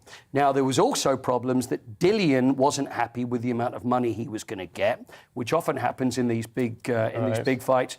What was he meant to get? He'll be up there. Don't worry. He'll be on a few million. Just not enough millions. There'll be millions, but maybe not the billions that possibly Tyson Fury can earn. So anyway, there you go. So Dillian Whyte will now fight Tyson Fury. It's going to be at Wembley Stadium in April. We're still waiting for Joshua versus Usyk, and then possibly we'll have the fight of whoever wins. Both of them will be for the Unified World Championship. Right, well explained. Very complicated. I lost myself. I thought I understood it, and after that I've realised that maybe I don't. It is very All I know is that Stephen's fighting no one. That's it. No, but I'd very much like to be paid for fighting no one. Thank you very much.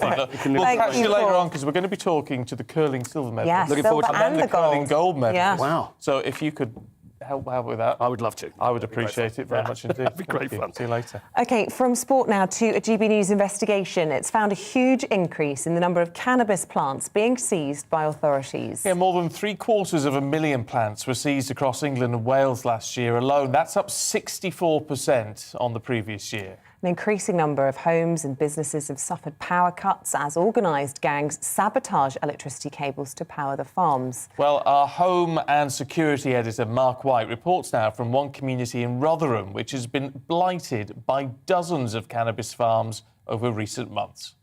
And there were all electric wiring all along that down in the kitchen, all cannabis plants and what have you in the kitchen. We don't know where the next one's going to pop up. Every single street there are buildings boarded up because they were cannabis farms. Because this is a very lucrative illicit market.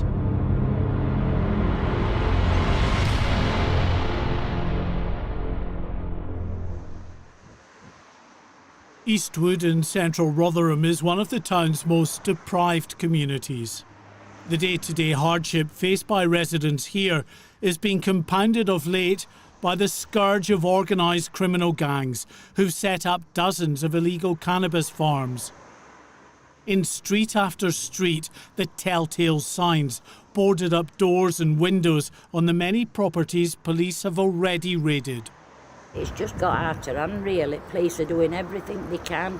Susan Herring has lived in this street for 50 years and, like so many of her neighbours, has had to deal with the consequences of a cannabis farm next door.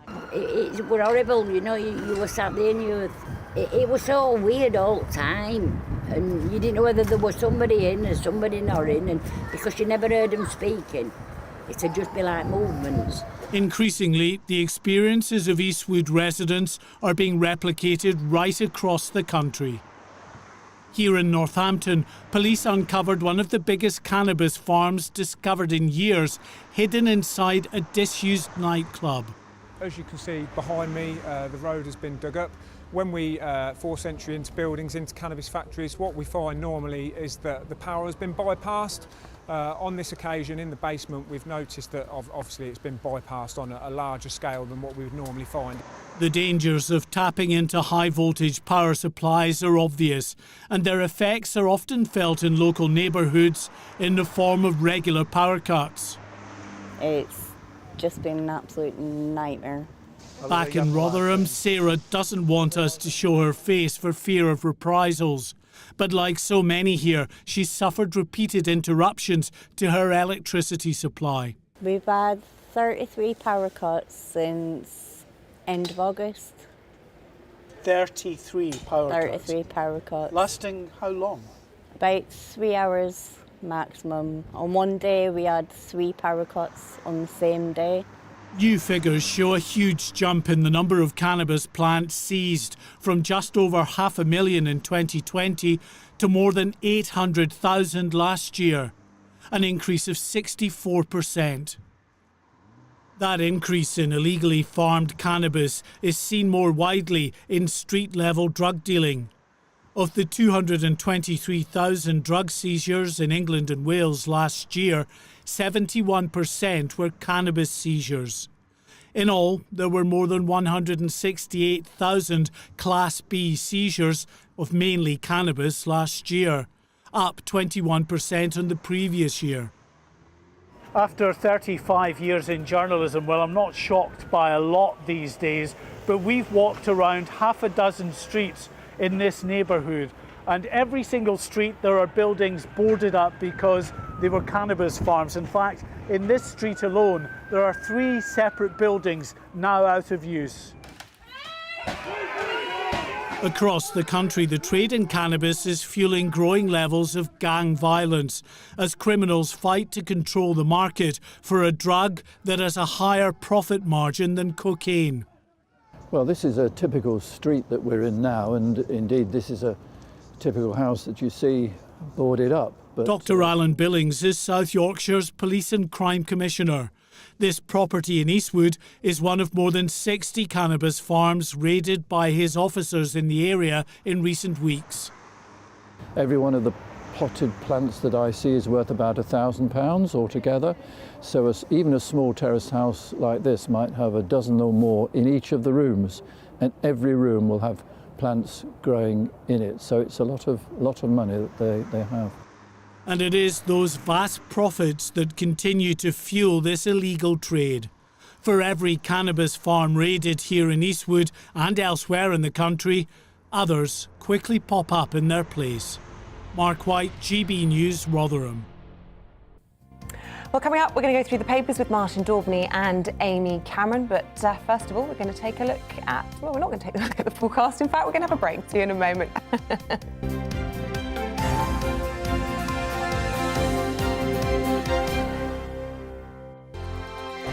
GB News is the UK's home of discussion and debate from all perspectives. To stay up to date on the latest stories, make sure that you subscribe to the GB News channel right here on YouTube. You can watch us live 24/7 across the whole world. You can also check out exclusive content and catch up on previous episodes of your favourite shows. Every day, we ask the questions that you'd ask, so why not add your voice to the conversation in the comments section? Don't forget to subscribe. We are GB News, Britain's news channel. Every night at 11 on GB News, we bring you the next day's stories the day before. Basically like time travel. If it's a big story, we'll cover it, guaranteed. But we'll also have some fun along the way. Big opinions, big laughs. Sometimes big hair. This is Headliners, the paper review show that won't send you to sleep like the others will. 11 p.m, 7 nights a week. Join us.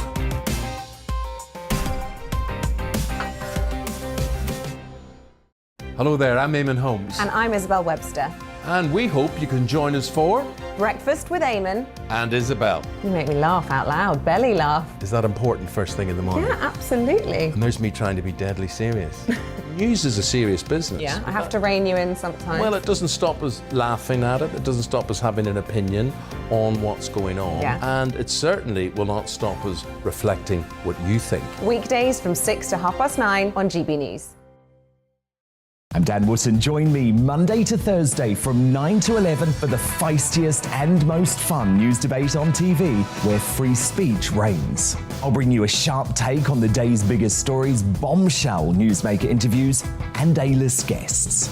And I guarantee you, no spin, no bias, no censorship, and no reason to go to bed. That's Dan Wootton Tonight, Monday to Thursdays from 9 on GB News.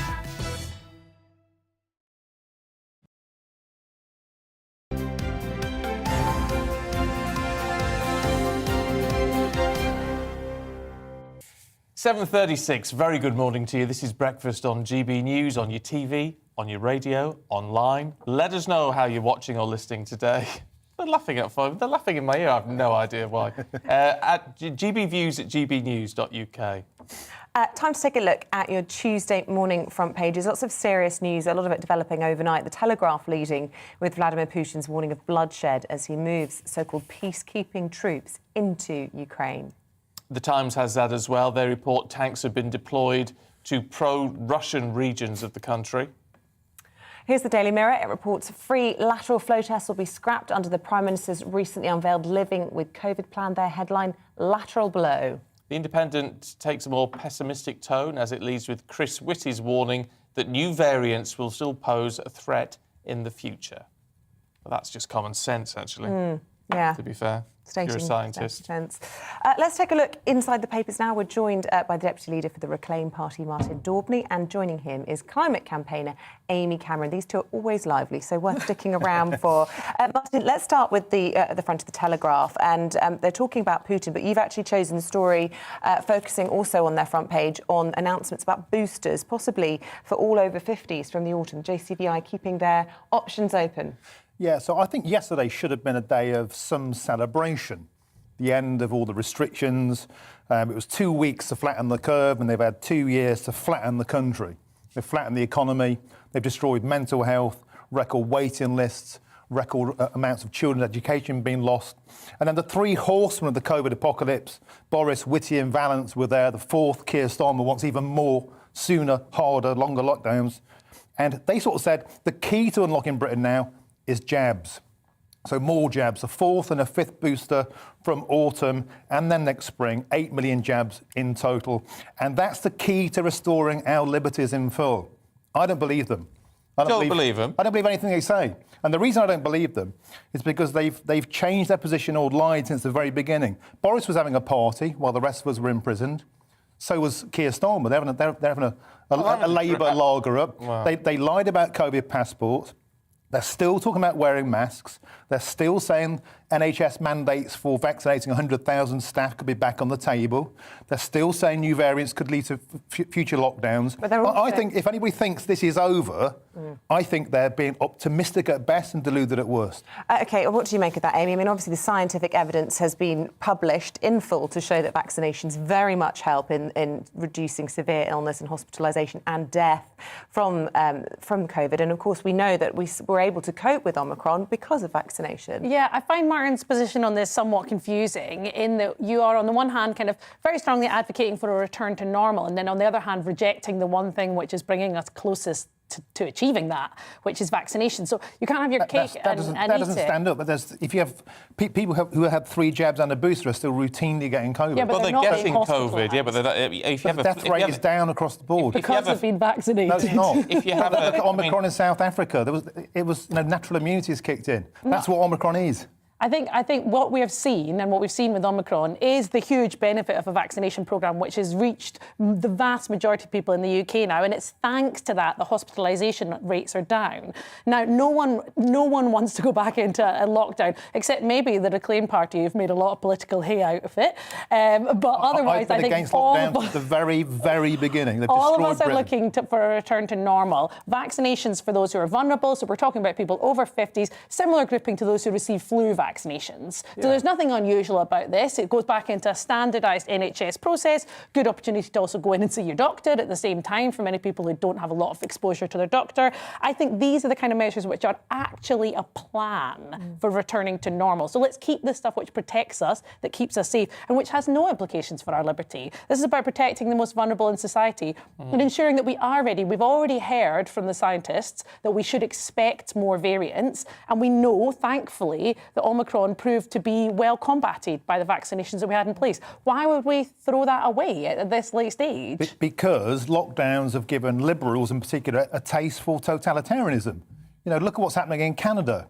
Now, look what's happened in Britain. Now, we were told this was going to be a 2-week national effort, which we all agreed with. 2 years in, we're still being said you have to have jabs, you've got to wear masks, and this could all change if new variants come through, which, of course, they will. But what would have been a better policy, then, to do, as it was claimed, though he denied, that the Prime Minister said, just let the bodies pile up? Well, hindsight is a great thing. Like, we can all do hindsight, but now we're moving towards a programme of protecting the neediest only. It's the only time in human history we've locked up the healthy. But if we hadn't gone through that, then maybe the bodies would have piled up even more. Well, look, the point is, the vulnerable... At the start of the first lockdown, we'd had 2 very mild winters and flu deaths have been very low. And then we saw a big wave at the start, and then we've seen a gradual decline ever since. And certainly now, we must concede Omicron is much, much less deadly. It's globally acknowledged. And yet, we're still saying the only way out is jabs. In South Africa... But we talked, the microbiologist we talked to earlier on said it's a total myth. It's absolutely untrue to say just because these viruses, as they mutate, they don't just get weaker and weaker. It could spike up with something really nasty. But this is a preemptive jab in case that happens. I don't see the scientific merit and the huge public cost of this. We're already like £2 trillion in debt. But it would be cheaper than a further lockdown. But look at the weekly deaths, the death rates. Because we're vaccinated. No, it's not. In South Africa, there's like 20% of the people who are vaccinated in South Africa. I think the comparison with South Africa is often difficult because they have far fewer people over the age of 50. They've got a very young population, which isn't obviously comparable with those who are vulnerable here in the UK. But I think we're not going to agree necessarily on this. So I think it might be wise to turn our attention to probably something we won't all agree on as well. This story in the Mail, petrol prices. I mean, that's universal truth. They are set to top an average of £1.50 a litre, Amy. Yeah, so this is a story that's in the Mail today about rising costs of fuel. And obviously this is coming hot off the back of the stories of the last couple of weeks of energy bills rising. What we're seeing with this, what we're seeing with energy bills, is the result of an excessive exposure in the UK, globally as well, but in the UK particularly, to the volatility of the fossil fuel market. So what we're seeing seeing right now is with the economies resurging post-COVID, there's global demand, and as a result, energy producers are jacking their prices, and ordinary families are facing the sharp end of the stick on that. I think with something like this, one, it is a demonstration of why we do need to move away from petrol and diesel cars, and we need to support those who'll be most affected by that. And at the same time, it's also a demonstration of why moves by this government, like cutting the universal credit uplift, ending support for people who are not able to work because of COVID. All of these things are piling up on an already quite volatile and vulnerable situation for our lowest paid workers. But the universal credit uplift, there is an argument to say, isn't it? About more than 50% of what we pay for fuel is tax. Yeah. So if the government reduced the tax on the fuel, that would offset having to give more taxpayers money to universal credit. I think, but it is not tax rises that are causing these prices to spike at the moment, right? That's because of global volatility in the market. And while we are dependent on the fossil fuel market, we will always be subject to the whims of that global market. So yes, there could be some short-term gains around tax reductions, but those are short-term gains. A long-term solution to this is to transition away from something which leaves us so exposed. Yeah, but the reality of that is like, meanwhile, in the real world, in working-class Britain, people can't afford electric cars, especially at the moment. No, and they should. Post-pandemic, there are no grants, there are no scrappage schemes. It's a metropolitan middle-class folly. It's foisted upon the working class who cannot afford it, especially at the moment. Meanwhile, there are no tax breaks. The government's in a double bind. On the one hand, it's addicted to motorists because it needs the taxation. On the other hand, it clearly hates motorists. I think we just touched on interesting because there, right? they are posed as the scourge of the environment, yet they are taxing them to death. So we have to help the poorer people to get mobile, and we won't do that with £70,000 electric cars, I'm afraid. You know what we will agree on is the need to get poorer people more mobile, and that does come as a result of improved public transport. Loads of the communities that you talk about, Martin, working class communities, have seen their public transport systems absolutely ravaged. Yeah, but that doesn't stack up. We're talking about buses this week and how the buses are all the decisions this week are being made about which ones will be axed and which won't. OK. Let's. Where do you want to go with that? No, another one? No, we're out of time. We're out of time. Oh, no. We're out of time, sadly. Sorry, guys. Just getting going. I know. We need to turn this into a 45-minute segment. I think, with you two. Luckily, they'll be back. Yeah, Amy Cameron, Martin Dudley, thanks very much. Thank we will you. see you a little bit later on. Now, the cost of living crisis continues with, as we've been talking about, food, fuel and energy prices all on the rise. Well, data from the Food Foundation showed 1 million adults in the UK went an entire day without food last month, and charities are warning the price crunch is only going to get worse. Well, Calderdale in West Yorkshire is one of the most deprived areas in England, and Anna Riley spoke to a mum of two who believes changes really need to be made, especially for working people on low wages who are being hit very hard by the current crisis. Rebecca Jones is a mum of two living on the breadline. She pays £10 a day on energy bills and struggles to heat and furnish her flat. Often the family are left with nothing to eat by the end of the month. Rebecca used to work 35 hours a week, but due to the benefits system was left with pocket change at the end of the month. She believes the system needs reforming. It's just an absolute nightmare. So the more you work, the more money they take away from your claim. So in my eyes, I don't see where the incentive is to go out and work. Like me, I was brought up in a working family. Both my parents worked, and I am a worker. I like to work. I like to go out and earn my own coin, my own money. But when you're earning your money and then it's getting taken off you, I just don't see, where the incentive is. I feel totally penalised. Rebecca's money situation plunged her into depression, and she had to get a debt relief order to pay her way out of bills for items bought on finance, like her appliances and carpets. I am actually having what you call CBT therapy at the moment, and it is purely down to my money situation. And so I get myself stressed, and I get myself really, really worked up over the financial situation and feel like rubbish because I'm not able to provide my kids with what they need in life. Charity Noah's Ark provide counselling and financial advice and helped Rebecca to get out of debt. The Calderdale area in which they operate is in the top 10% most deprived in England, and recently the charity has seen a real increase in the need for their services. The last few weeks has been incessant. I've never known a period like it. Our referral rates are running currently at double what we'd expect for this time of year, and equally the number of insolvencies that we're arranging is running at double the amount we'd normally see. Similarly, our food bank activity is 100% higher than it was in November, December time. 100% of our clients are suffering from poor mental health, and it might just be that they're not answering the door, opening their post, but that's anxiety. Right through to the other end of the spectrum where people are literally suicidal and they're this close to doing something crazy. And the one thing I would say to anybody listening is never end your life because of debt, because there's a way out of it, trust me. The DWP say changes to universal credit are making sure that work pays, with nearly 2 million working families being boosted by an average of £1,000 a year, with an upcoming 6.6% rise in the living wage. And they say universal credit provides a financial safety net while supporting claimants back into work. With bills and inflation only set to rise in April, the coming months are certainly set to be tough for many. Anna Riley, GB News, Calderdale.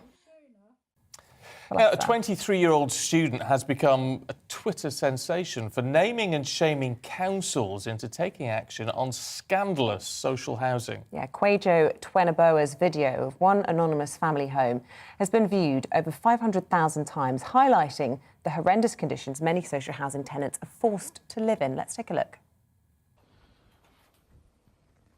This is another section of the wall in the front room. You can see here it's a different wall with the clock, and then down here again.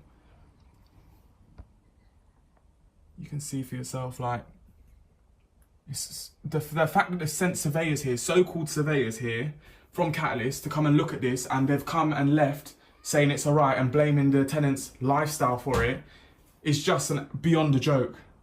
Beyond a joke. Up there, you've got some vents that's actually blocked on the other side. So we're talking about ventilation, there is none. Man. Oh, it's just awful. Imagine living somewhere like that. Dreadful. Kwejo, it's really good to see you this morning. Look, first and foremost, what got you started on this? So I actually lived in poor social housing myself. I've been a social housing tenant for the majority of my life, but it all started a couple of years ago when I was moved into a temporary car garage, actually. So it still had the garage door on. It was filled with mould, and so then I moved into the current place. You moved into that by a council? Yes, yeah, that was temporary accommodation. So yeah, we were moved in there, and then in 2018 we moved into our current place, but that was infested with mould, damp, cockroaches, mice. We couldn't use our bathroom, couldn't use our kitchen. I was actually showering at the gym because of that, and we had complained, but we was ignored for so long, like so many others that I've come across. Yeah, I mean, absolutely nobody should have to live in conditions like that. It's absolutely shocking. And what you've done is shone a light on what has been negligence, really, on behalf of councils and housing associations. You've been dubbed the Marcus Rashford of housing. And it's not just become a social media hit, but it's actually changed people's lives, because as a result of some of the videos you've posted, within 24 hours, some housing associations have rehomed families.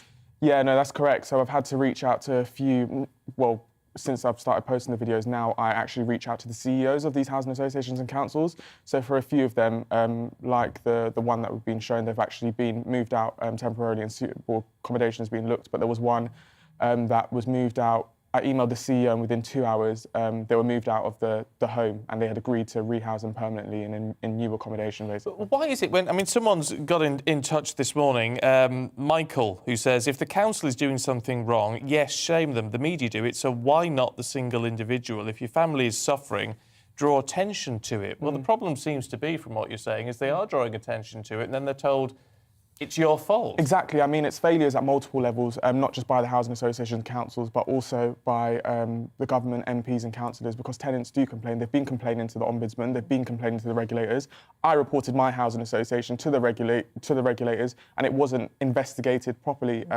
They spoke to the housing association, didn't speak to any of the tenants. And these are the sort of issues and failures that I talk about on multiple levels, not just by housing associations and councils. It's multiple failures, and the victims of this are the social housing tenants. at the end of the day, who are forced. And I mean, it's been going on for absolute decades. It's not just a thing that's only started now. I've spoken to people that have been suffering for longer than I've been alive. In one case, 27 years they've been complaining. Unbelievable. And look, you took it upon yourself to go out within your own estate, within your own community, and leaflet. You dropped off letters to all of the residents, and you asked them to come back to you with their problems.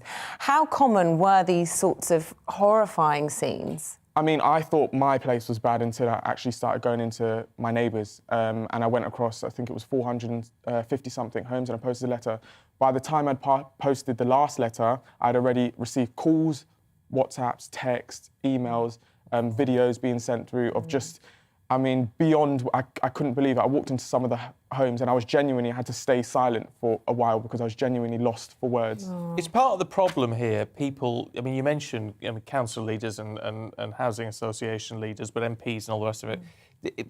Is there a problem that people just aren't in touch with what is going on? And it takes actually seeing something, physically seeing it, for them to go, oh, hold on a minute. Yeah. I mean, most definitely. I mean, the people that are sort of in power and in charge and sort of make the decisions at the top don't necessarily live in social housing or have any experience of it, so they don't really know what it's like. However, I, as a social housing tenant, have been able to go out there and look at it at a different perspective. And like I said, I've visited hundreds, if not thousands, of tenants across the country, not just in London. I mean, this is a national, and that's a clear point I want to make. This is a national issue, not just a London issue, not just a Merton issue where I'm from. It's across, I've been contacted by people from Scotland all the way down to Brighton. So it's a huge, massive issue, and I'm glad that people are starting to speak about it more. And I see on social media people posting a lot more about it. I think it's a thing where people were embarrassed to. I definitely was, to go to social media and have to do that. But I was backed into a corner. There was nothing else for me to do. Well, what is so powerful about you, Quajo, is not only having lived this experience, but you're also incredibly articulate, and you've got this sort of tech power. You know, you're good and savvy, and you've been posting it all, and you've attracted the attention now of one of the dragons from Dragon's Den. He's not only mentoring you, but he's sponsoring you on this, what's become a personal crusade, as you say, around the country. But it hasn't all been good news for you, because I know that some social housing bodies have threatened to sue people for speaking up and posting their situations on social media. Exactly. I mean, in regards to Stephen doing that, it's absolutely amazing, and that outpouring. The dragon from Dragon's Den. Yes, the dragon from Dragon's Den. The support has just been, I couldn't have imagined it going into this. I just done it because I cared, and I believe that the people that are supposed to care didn't. In regards to tenants, yes, I've seen evidence of housing associations threatening tenants to sue them if they talk about them on social media or their situations on social media, which I think is an absolute embarrassment and disgrace. Well, I'd like to see them try. Yeah. I mean, if they spent that money that they're willing to spend suing tenants for speaking out in actually carrying out repairs, there would be no need for social media. Or if they were listened to, tenants wouldn't have to go to social media. But clearly there's a failure on that level in terms of communication, and has been for so long, and they've just had enough. Yeah, well, look, it's amazing what you're doing, and all power to your elbow, and let's hope it causes real change across the country. Yeah, truly shocking in 2022 Britain. Quajo Tweniboa, thank you so much for joining us in the studio this morning. And keep me up to date as the tattoo. I love tattoos, so I'm very impressed with that beautiful bit of work. Oh, thank you. Now, stay with us here on Breakfast. Coming up, Sajid Javid says the invasion of Ukraine has begun. We'll bring you the very latest after the forecast. Good morning. Calmer today, but far from calm. Staying pretty windy, in fact, for the rest of this week, just not quite so stormy. We are going to see some further spells of wet weather sinking south. Like today, for example, we've got this weather front driving its way in, already bringing some fairly heavy rain to parts of Scotland and Northern Ireland, continuing to track southwards into Northern England and Wales. So quite a wet start in this zone either side, largely dry, but the rain will spread into South Wales quite quickly this morning, then into parts of the Midlands and the southwest, easing off as it spreads into East Anglia and the southeast around the early afternoon. Following on, brighter skies, plenty of sunny spells, but a fair few showers for North Wales, Northern England, Northern Ireland, especially Western Scotland, where we'll see snow on the hills. It's breezy out there, but nothing like as windy as yesterday. Temperatures single figures across the north, but 11 or 12 further south. Through this evening, we'll continue to see the winds easing off. Clear skies for most of England and Wales, We'll see some showers keeping going in western Scotland, and then the wet weather returning here through the early hours, and a bit more snow likely over the hills. The wind's also starting to pick up. Frost likely in rural spots. Most towns and cities just about holding up above freezing to start Wednesday. And we'll start with quite a bit of sunshine, I suspect, over the Midlands and East Anglia and the southeast tomorrow. Generally fairly cloudy skies elsewhere. Wet weather across Scotland, pushing through the central belt, spreading into Northern Ireland during the day. Windy here as well. A few showers for the Midlands, Wales and the southwest, but I say a good chunk of England and Wales will be dry tomorrow. Temperatures 8, 9, 10 Celsius, but add on that wind, which will be picking up once more. It won't feel particularly mild. More weather systems coming in through the rest of this week. It stays windy, and particularly on Thursday, there could be some snow across the north. Another weather front bringing more rain across the northwest on Saturday.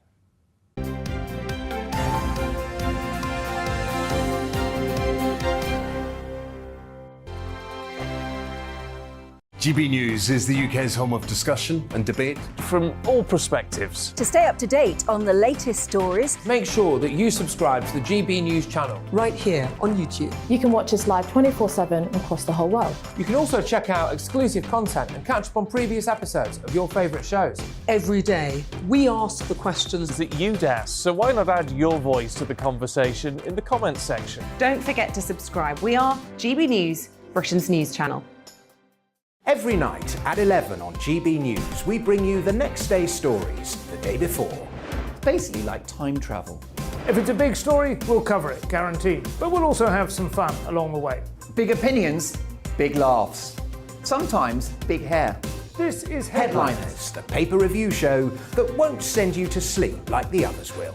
11 p.m, 7 nights a week. Join us.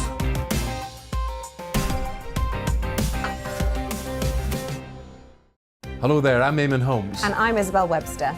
And we hope you can join us for Breakfast with Eamonn. And Isabel. You make me laugh out loud, belly laugh. Is that important first thing in the morning? Yeah, absolutely. And there's me trying to be deadly serious. News is a serious business. Yeah, I have to rein you in sometimes. Well, it doesn't stop us laughing at it. It doesn't stop us having an opinion on what's going on. Yeah. And it certainly will not stop us reflecting what you think. Weekdays from 6 to 9:30 on GB News. I'm Dan Wootton. Join me Monday to Thursday from 9 to 11 for the feistiest and most fun news debate on TV, where free speech reigns. I'll bring you a sharp take on the day's biggest stories, bombshell newsmaker interviews, and A-list guests. And I guarantee you, no spin, no bias, no censorship, and no reason to go to bed. That's Dan Wootton tonight, Monday to Thursdays from 9 on GB News.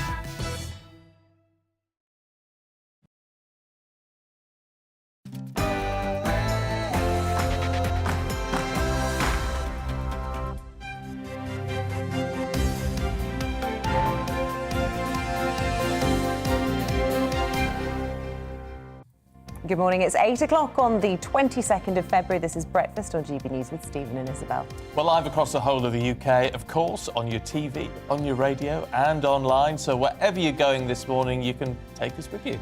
Coming up today, the Health Secretary Sajid Javid has said the invasion of Ukraine has begun. Boris Johnson's currently chairing a Cobra meeting to coordinate the UK response, including an immediate package of sanctions against Russia. It comes after Vladimir Putin ordered tanks into Ukraine's breakaway pro-Russia eastern regions on what he calls peacekeeping duties.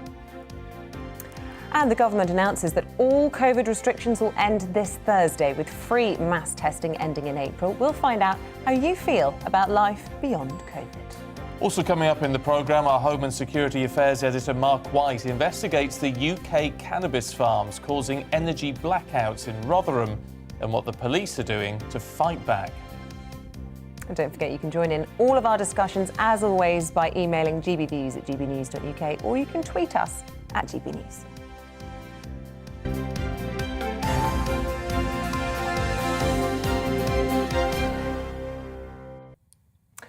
Boris Johnson is currently chairing an emergency Cobra meeting after Vladimir Putin went on Russian TV last night to announce he's recognised the Ukrainian breakaway regions of Luhansk and Donetsk as independent states.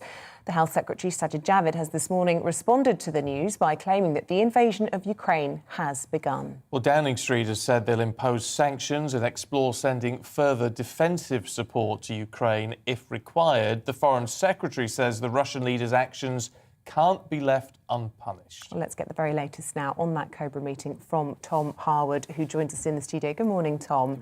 Look, a very grave situation, a developing picture, and the Prime Minister chairing this emergency Cobra meeting since 6:30 this morning, so an hour and a half in now. What more can you tell us? Certainly, this is an unusual Cobra meeting. Number one, it's going on for quite a long time. And number two, it's quite broad in terms of the scope of the ministers who are at it. 1/3 of the cabinet are there, 10 cabinet ministers, plus number 10 officials as well. So this is really a broad meeting that's going to get in input from everyone across government. And what's it going to be talking about? Well, ultimately, as we heard from Sajid Javid earlier this morning, one of the few cabinet ministers who's not at that meeting, it seems likely that this invasion has begun. One eyewitness source from Reuters has been saying that they've seen tanks going into Donetsk, assuming to be Russian tanks. So this is the incursion upon Ukrainian territory that Boris Johnson has been warning about for weeks. That incursion, that further incursion, seems to have now taken place. And in response, the UK government, and indeed the West in general, needs to bring forward a package of measures. We've been hearing a lot about sanctions. We don't know exactly what the specificity of those sanctions will be. Will it cover the private schools that a lot of Russian oligarchs close to Putin send their children to? Will it cover property portfolios in London? Will it even, in a broader European sense, cover the Nord Stream 2 pipeline? This is stuff that has to be worked out not just within the UK, but broader across the West as well. So we'll be hearing the UK side of this shortly. We're expecting a readout from that meeting when it does conclude, and then a statement in Parliament later today. There's also a very big question about whether it is going to mean the deployment of troops. I mean, not necessarily to Ukraine, but to those countries bordering Ukraine to provide support there. And I mean, that is going to be causing a lot of concerns amongst military families this morning. It certainly is, and we can't forget that already hundreds of British troops have been in the wider region. We've been training people there. We're not expecting British troops to see combat themselves, but of course we have sent anti-tank missiles. We do have a huge number of not only ground troops, but air force and indeed naval assets in the region as well. This is something that the Defence Secretary has been speaking about for some time, and indeed the UK is the country that has provided NATO with its own dedicated aircraft carrier that is currently around Norway. This has been a huge effort on the part of the British Army and the Air Force and the Navy. This is something that people are right to be worried about, because these are people's sons and daughters that are going to that region of the world. Last night, Tom, whilst most of us were sleeping, the United Nations Security Council were meeting in New York. Afterwards, the Ukrainian representative spoke to the media saying that he thought he was attending the funeral of the United Nations Security Council, but actually he found it to be a hospital ward, that there was some hope that they would be able to act together in defiance of what Russia has done. How much power does the UN Security Council hold? Obviously, Russia gave its speech last night, not particularly compelling. Even China came out and said that there needs to be restraint from both sides, but otherwise there was widespread condemnation. But if that doesn't translate into action, is it just meaningless? Well, the one problem about the Security Council, of course, is that Russia is one of those five powers that holds a veto over any decision. So even if there's almost unanimity of all the members of the Security Council, which there is, Russia could be the country that just wipes that away. Even if every other member of that council says that Russia, what you're doing is wrong, and we're going to propose a resolution to have a united world against you, Russia could veto that proposal or that resolution. So ultimately, I think that it's not going to be the UN that's going to be the avenue to deal with this, but more smaller international organisations, regional organisations, particularly NATO. But the question is, with the central and continental European powers, will Germany, will France actually follow the British and the Americans in their steadfast commitment to a wide-ranging package of sanctions. Yeah, we shall have to see. Tom, thank you. We'll catch up with you a little bit later on. Let's talk now to Philip Ingram, who's a former senior military intelligence officer. Very good to see you this morning. Look, what do you make of President Putin's strategy here? Well, Putin is following classic playbook that he's done beforehand. He did in Georgia. Remember, he first invaded Ukraine whenever he annexed Crimea in 2014. And he's been trying to use what I call the Kosovo playbook, where he has suggested that there's a humanitarian reason for him to go into a region, which is what happened whenever NATO, under UN authorization, went into Kosovo. And he's then going to use that as an excuse back to say, I've just done what you've done. There's no comparison whatsoever here. He has invaded Ukraine.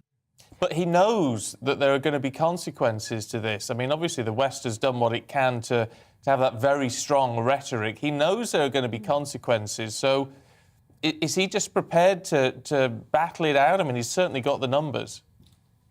Yes, he clearly doesn't care about the international consequences of what he's done. He has been preparing for it, and he's playing two audiences here. He's playing the international audience, he's playing his domestic audience, and remember, he's spent quite a bit of time trying to split the international audience. You mentioned Germany and France and the EU. He's done a lot to try and split them away economically from what might happen elsewhere in the world with different sanctions. And this is why it's important that the outcome from the Cobra meeting that Tom described brings enough to bring the whole of Europe together with the United States, and there are very heavy sanctions put against Putin and Putin's supporters. Those are the key people. If we suddenly start tying up the oligarchs' money, then Putin's support base will dissipate very quickly. And Philip Ingram, just lastly, because we're almost out of time, if the sufficient response, in your view, doesn't come forth from Cobra and from other, Western allies, what do you think the net result will be? Putin started his salami slicing of Ukraine in 2014 when he annexed Crimea. He's just continued with another salami slice last night and today, and will continue with that. And he'll keep doing it further, and not just in Ukraine and other countries. This is a very destabilizing incident. OK, Philip Ingram, Senior Military Intelligence Officer. Really good to get your thoughts this morning. Thank you for joining us. Well, let's bring you up to date with the other headlines this morning. And the legal requirement to isolate after a positive COVID test will end this Thursday in England. Free universal testing will end on April the 1st. Unveiling his new plan for living with COVID, the PM said all remaining domestic restrictions will be removed and school pupils will no longer need to test twice a week. The Met Office have issued 2 rare severe flood warnings in the West Midlands, meaning there is a significant danger to life. Mercia Police have declared major incidents in Worcestershire and Shropshire over fears the River Severn is at risk of bursting its banks. More than 100 other flood warnings have been issued for England, Scotland and Wales.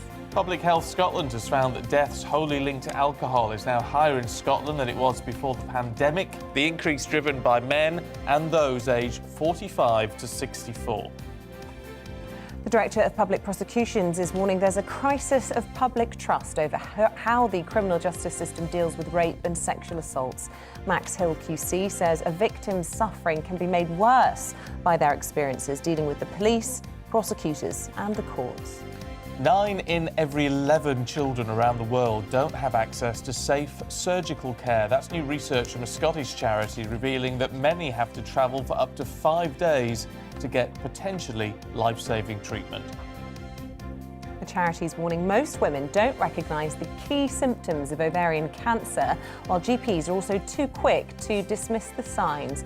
A poll for Target Ovarian Cancer found the majority of women didn't know that bloating, abdominal pain and feeling full can all be warning signs. Edinburgh's been named the UK's most livable city for expats in an annual study. Wonder why. Scotland's capital was assessed on factors like climate, health services, housing and utilities, but perhaps not sunshine.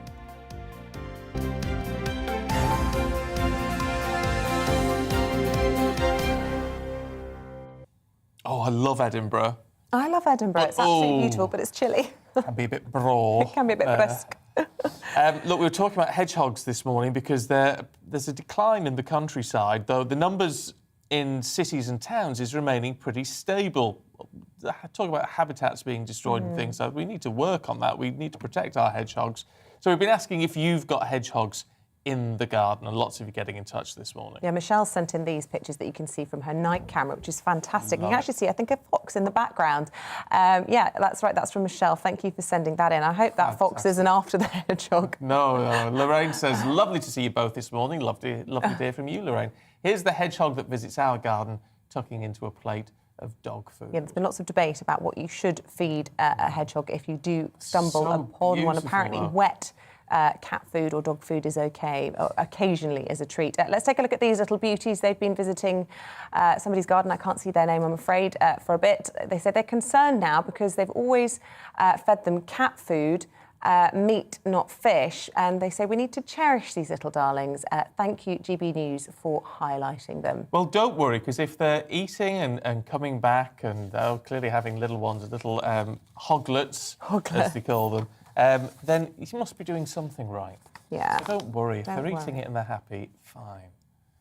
You can't over-worry about it. Keep your thoughts on your hedgehogs coming through this morning. GB Views at GBnews.uk. It warms the cockles of my heart. Does it? I love a little Mrs. Tiggy Winkle.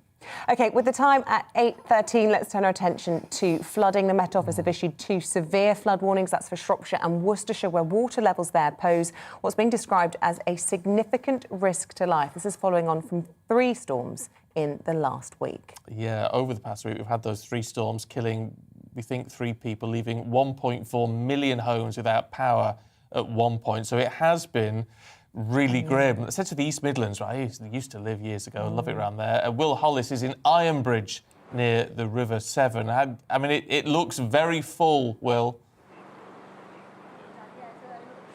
Yes, this is one of 2 severe flood warnings that the Environment Agency put in place yesterday, both of them along the River Severn. I've moved outside of the East Midlands for this particular event just because this is a really quite a worrying situation for the people here over in the west of the Midlands. You can see here just behind me the River Severn at quite worryingly high levels. The highest it's ever been is in 2000 when it reached heights of 7.04 metres. Right now it's about 6.3 metres. And obviously that's something that's really worrying the local emergency services as well as the local council, Telford and Wrekin Council. So that's why yesterday a major incident was announced, and it's something that is being looked very closely at. Yesterday afternoon, the local council and emergency services started to ask people to leave their properties. Around 60 properties here in the Ironbridge area of Shropshire were asked to leave. We understand that the majority of people around here have been put up in a hotel that's very close by. As I said, this is one of 2 severe flood warnings, and that means that there is a risk to the people living in this area. There is a danger to life. Just a little bit further along, down along the River Severn, flood barriers have been put in place by the Environment Agency since Storm Eunice hit England over the weekend. Then, of course, we had Storm Franklin, which has just added to the sheer size of this river. Now, the Environment Agency is looking very closely at what's happening here, and it's expecting that sometime later today, Tuesday evening, or potentially even tomorrow, it will hit its peak just below that height of 7 metres, which is, of course, the height that it got to in the year 2000.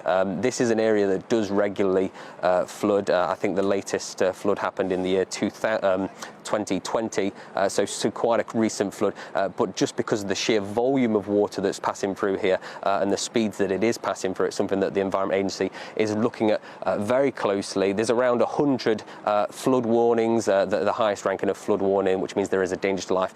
2 severe flood warnings along the River Severn, but there are around 100 or more flood warnings that the Environment Agency is monitoring all around the country. So this is something that I think we are going to see much more of, even as the effects of the storm do start to pass over England and do start to become a bit of a distant memory for a lot of people as they do carry on their lives. It won't be a distant memory for the people of Ironbridge at the moment.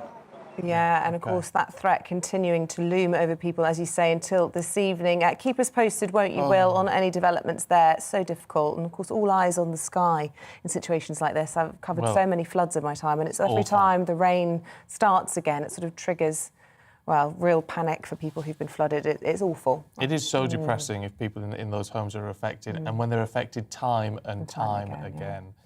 We did say at the beginning of that, and we're happy. I was always happy to correct things when we get it. When we said the Met Office had issued flood warnings, it's the Environment Agency. And thank you, Isabel Lang, forecaster extraordinaire, my favourite forecaster, who sent me a message just to point that out. Yeah, very well pointed out. Right, let's turn our attention to a GBNews investigation. It's found a huge increase in the number of cannabis plants that are being seized by authorities. Yeah, more than 750,000 plants were seized across England and Wales last year alone. That's up 64% on the previous year. An increasing number of homes and businesses have suffered power cuts as organised gangs sabotage electricity cables to power the farms. Well, our Home and Security editor Mark White reports now from one community in Rotherham which has been blighted by dozens of cannabis farms over recent months. And they were all electric wiring all along that garden kitchen, all cannabis plants and what have you in the kitchen. We don't know where the next one's going to pop up. Every single street there are buildings boarded up because they were cannabis farms.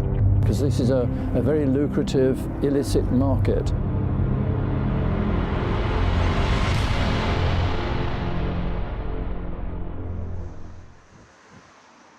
Eastwood in central Rotherham is one of the town's most deprived communities. The day-to-day hardship faced by residents here is being compounded of late by the scourge of organised criminal gangs who've set up dozens of illegal cannabis farms. In street after street, the telltale signs, boarded up doors and windows on the many properties police have already raided. It's just got out of hand, really. Police are doing everything they can. Susan Herring has lived in this street for 50 years and, like so many of her neighbours, has had to deal with the consequences of a cannabis farm next door. It was horrible, you know, you were sat there and it was so weird all the time, and you didn't know whether there was somebody in or somebody not in, and because you never heard them speaking, it'd just be like movements. Increasingly, the experiences of Eastwood residents are being replicated right across the country.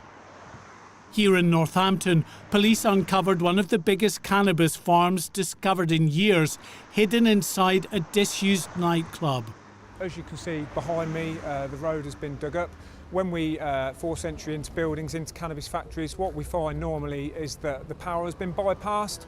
On this occasion, in the basement, we've noticed that obviously it's been bypassed on a larger scale than what we would normally find.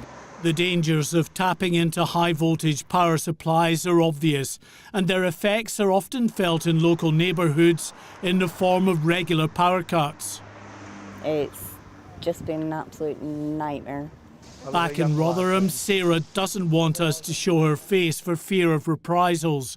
But like so many here, she's suffered repeated interruptions to her electricity supply. We've had 33 power cuts since end of August. 33 power cuts? 33 power cuts. Lasting how long?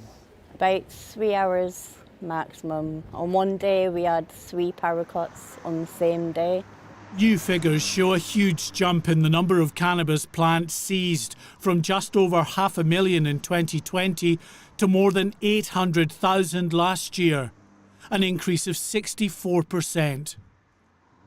That increase in illegally farmed cannabis is seen more widely in street-level drug dealing. Of the 223,000 drug seizures in England and Wales last year, 71% were cannabis seizures. In all, there were more than 168,000 Class B seizures of mainly cannabis last year, up 21% on the previous year. After 35 years in journalism, well, I'm not shocked by a lot these days, but we've walked around half a dozen streets in this neighbourhood, and every single street there are buildings boarded up because they were cannabis farms. In fact, in this street alone, there are 3 separate buildings now out of use. Across the country, the trade in cannabis is fueling growing levels of gang violence as criminals fight to control the market for a drug that has a higher profit margin than cocaine. Well, this is a typical street that we're in now, and indeed this is a typical house that you see boarded up. But, Dr. Alan Billings is South Yorkshire's Police and Crime Commissioner. This property in Eastwood is one of more than 60 cannabis farms raided by his officers in the area in recent weeks. every one of the potted plants that I see is worth about £1,000 altogether.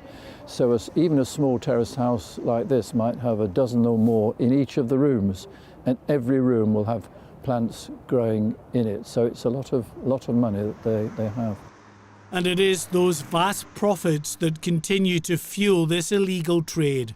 For every cannabis farm raided here in Eastwood and elsewhere in the country, others quickly pop up in their place.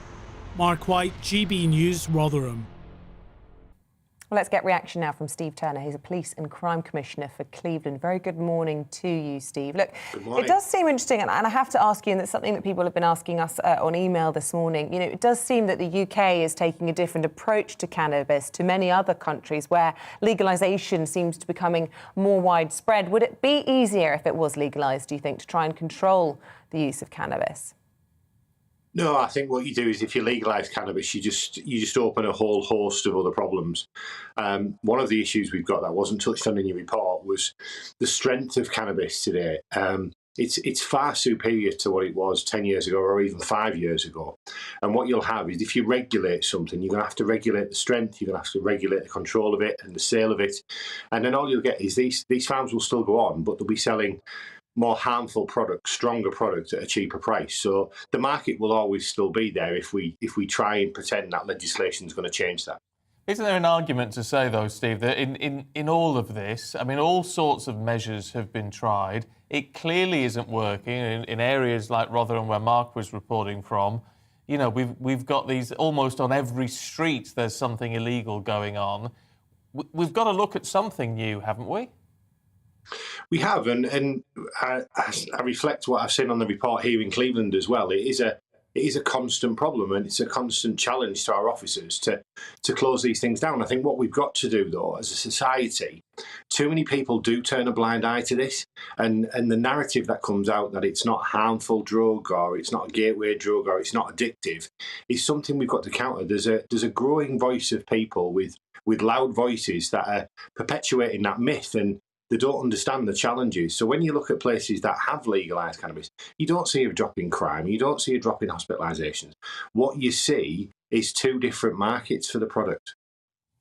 OK. Look, unfortunately, Steve, we are out of time, a bit tight for time this morning, so we're going to have to leave it there. But really good to get your thoughts. Thank you.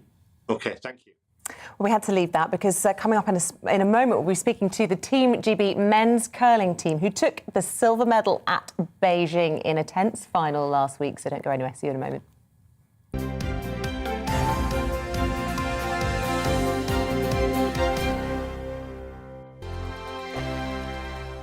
GB News is the UK's home of discussion and debate from all perspectives. To stay up to date on the latest stories, make sure that you subscribe to the GB News channel right here on YouTube. You can watch us live 24/7 across the whole world. You can also check out exclusive content and catch up on previous episodes of your favourite shows. Every day, we ask the questions that you'd ask, so why not add your voice to the conversation in the comments section? Don't forget to subscribe. We are GB News, Britain's news channel. Every night at 11 on GB News, we bring you the next day's stories the day before. Basically like time travel. If it's a big story, we'll cover it, guaranteed. But we'll also have some fun along the way. Big opinions, big laughs. Sometimes big hair. This is Headliners, the paper review show that won't send you to sleep like the others will. 11 p.m, 7 nights a week. Join us.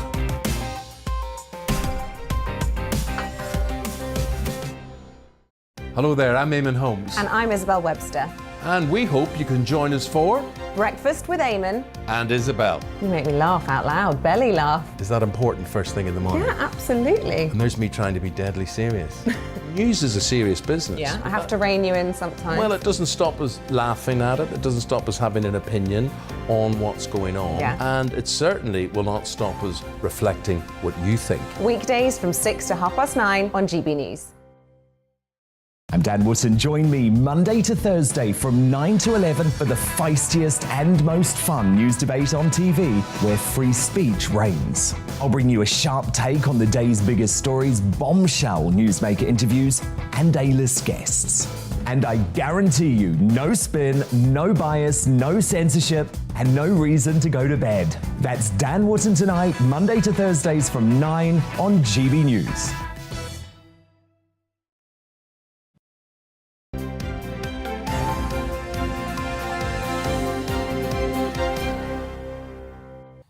"8:27, very good morning to you. This is Breakfast on GB News, on your TV, on your radio, on your internet, on YouTube, on the app. On your everything. And we love it, the fact that you can watch us this morning and then just head out and take us with you. Yeah, perfect. No excuse.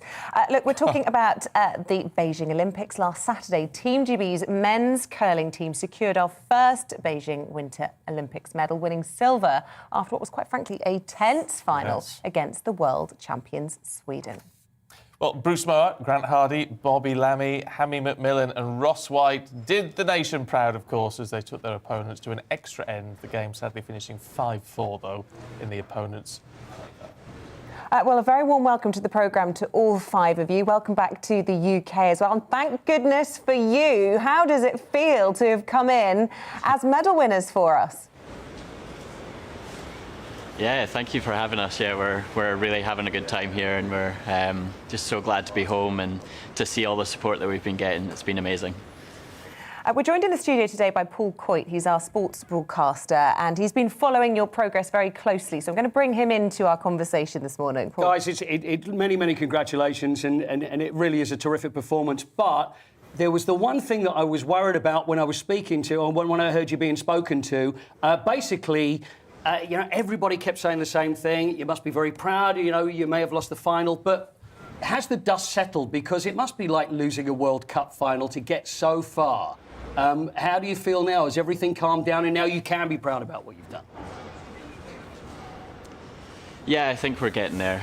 All of us are obviously bitterly disappointed that we didn't win the gold, but we battled really hard all week, and we felt like we were on a really good form, and we can be proud of that. And Nicholas and his team played amazing in the final, so we'll be proud of these silver medals, I'm sure. Now, Nicholas, this is Nicholas Eamonn, isn't it? This is the skip of Sweden. And this guy, I mean, he's just an animal, isn't he, when it comes to the world of curling? I know he's in the army and he's won every other medal. Are you glad that now he's out the way, and maybe the next Olympics, because you can keep going for a long time. He's been around for a long time.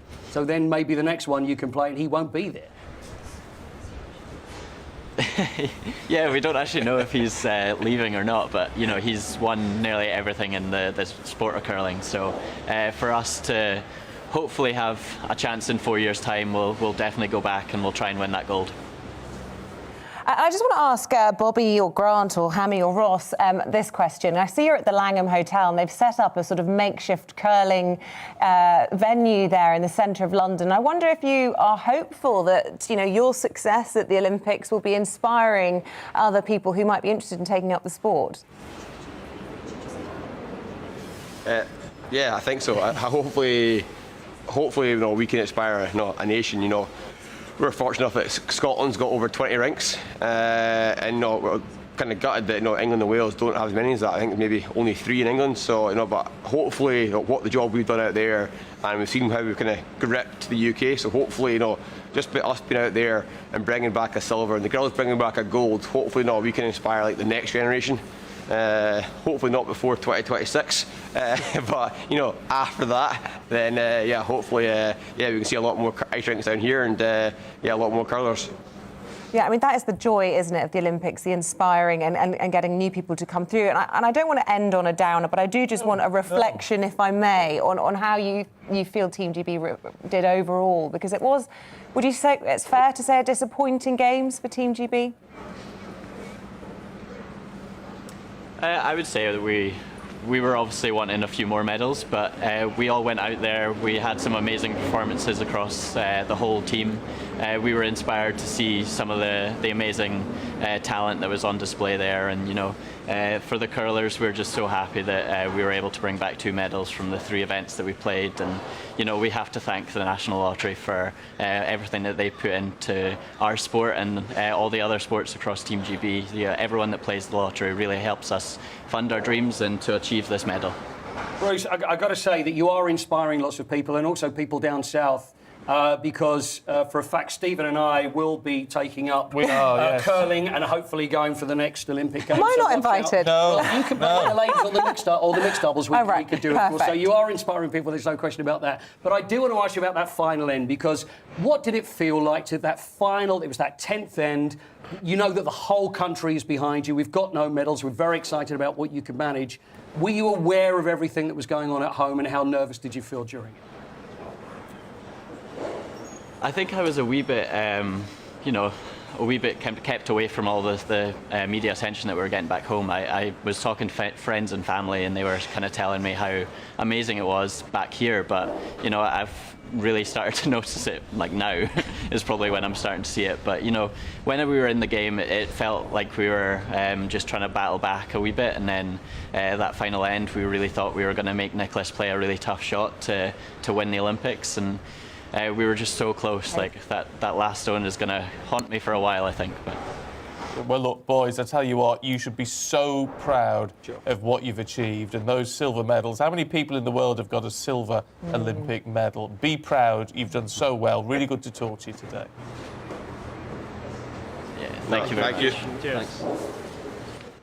OK, we're going to take a break now. After that, we'll be talking about the breaking news we've just heard in the last few moments from the Prime Minister, who's come out of that Cobra meeting that he's been chairing, saying the first barrage of UK economic sanctions against Russia will be revealed today, as he warned Vladimir Putin is bent on a full-scale invasion of Ukraine. We're talking about that in just a moment.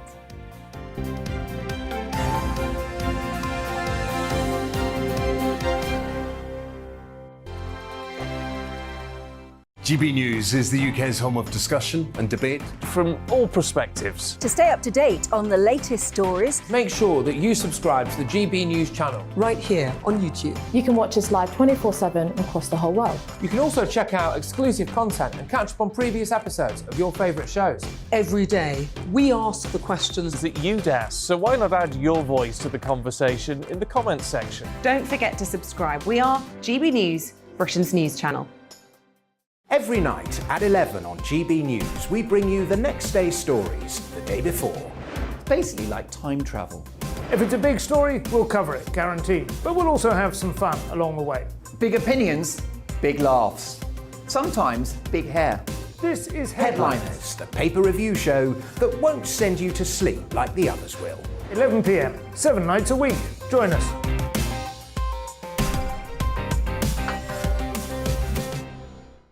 Hello there, I'm Eamonn Holmes. And I'm Isabel Webster. And we hope you can join us for Breakfast with Eamonn and Isabel. You make me laugh out loud, belly laugh. Is that important first thing in the morning? Yeah, absolutely. And there's me trying to be deadly serious. News is a serious business. Yeah, I have to rein you in sometimes. Well, it doesn't stop us laughing at it. It doesn't stop us having an opinion on what's going on. Yeah. And it certainly will not stop us reflecting what you think. Weekdays from 6 to 9:30 on GB News. I'm Dan Wootton. Join me Monday to Thursday from 9 to 11 for the feistiest and most fun news debate on TV, where free speech reigns. I'll bring you a sharp take on the day's biggest stories, bombshell newsmaker interviews, and A-list guests. And I guarantee you, no spin, no bias, no censorship, and no reason to go to bed. That's Dan Wootton tonight, Monday to Thursdays from 9 on GB News.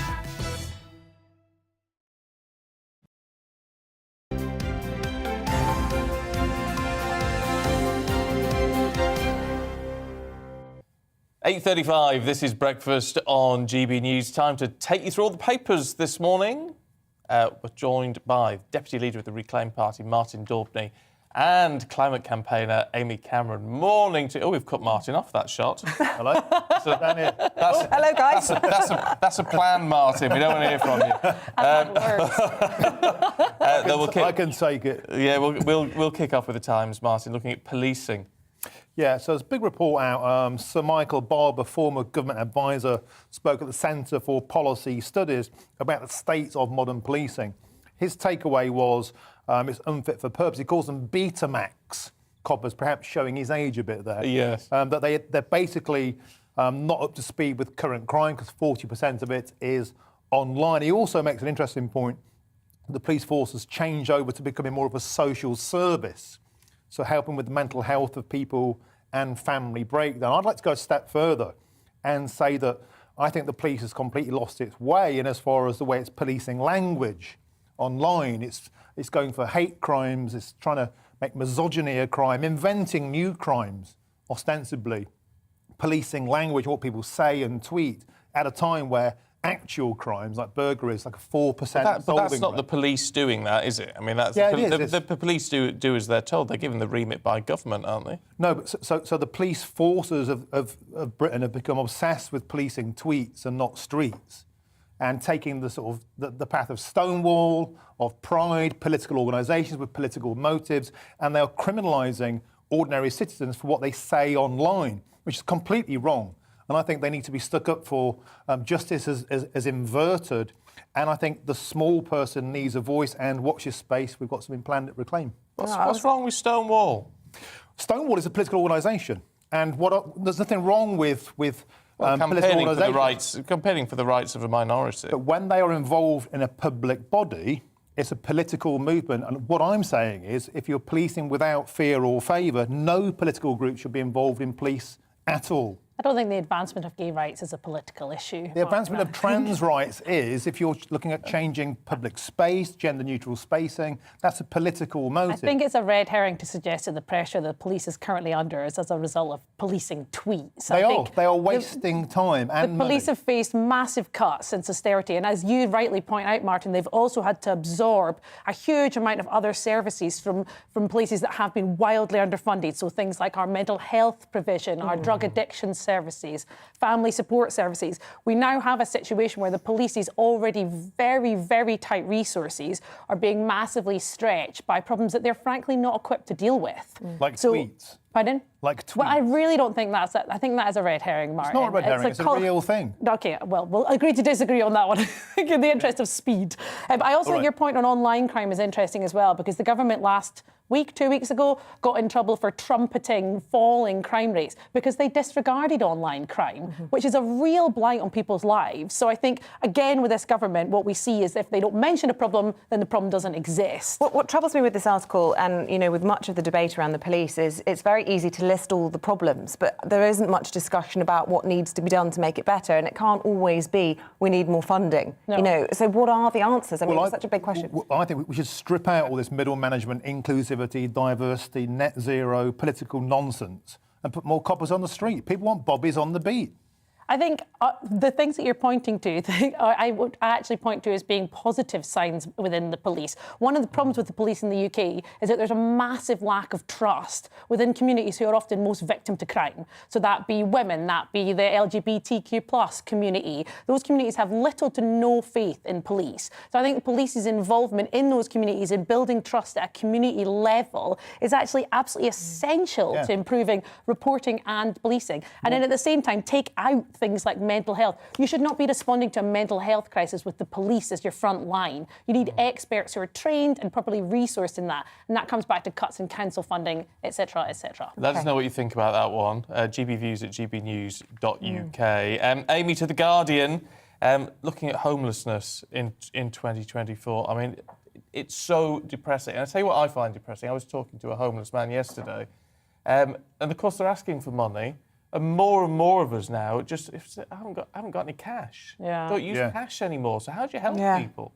I think this story is really sad, and also is something that I suspect lots of viewers will really keenly feel. I know personally, as I kind of go about my life, I'm so increasingly aware of homeless people in the street, and it does not seem right that in a country like the UK, in a country that, for all of our kind of misappropriation of wealth in different communities, we are a wealthy country and we should not have people sleeping on the street. So what we're seeing now is a surge, so they're expecting a tidal wave is the language they use by 2024. But this is a trend that we've seen since the implementation of austerity measures. So homelessness has been increasing year on year since 2010. So even pre-pandemic, rough sleeping had doubled, and people will see that on their own high streets. I think it's desperately sad. One of the things that we did manage to do well during the pandemic was this everybody in policy, and we demonstrated what's possible when we put aside kind of barriers to housing allocations, and also when we clamped down on rogue landlords who are all too quick to throw people out. We're in the midst of a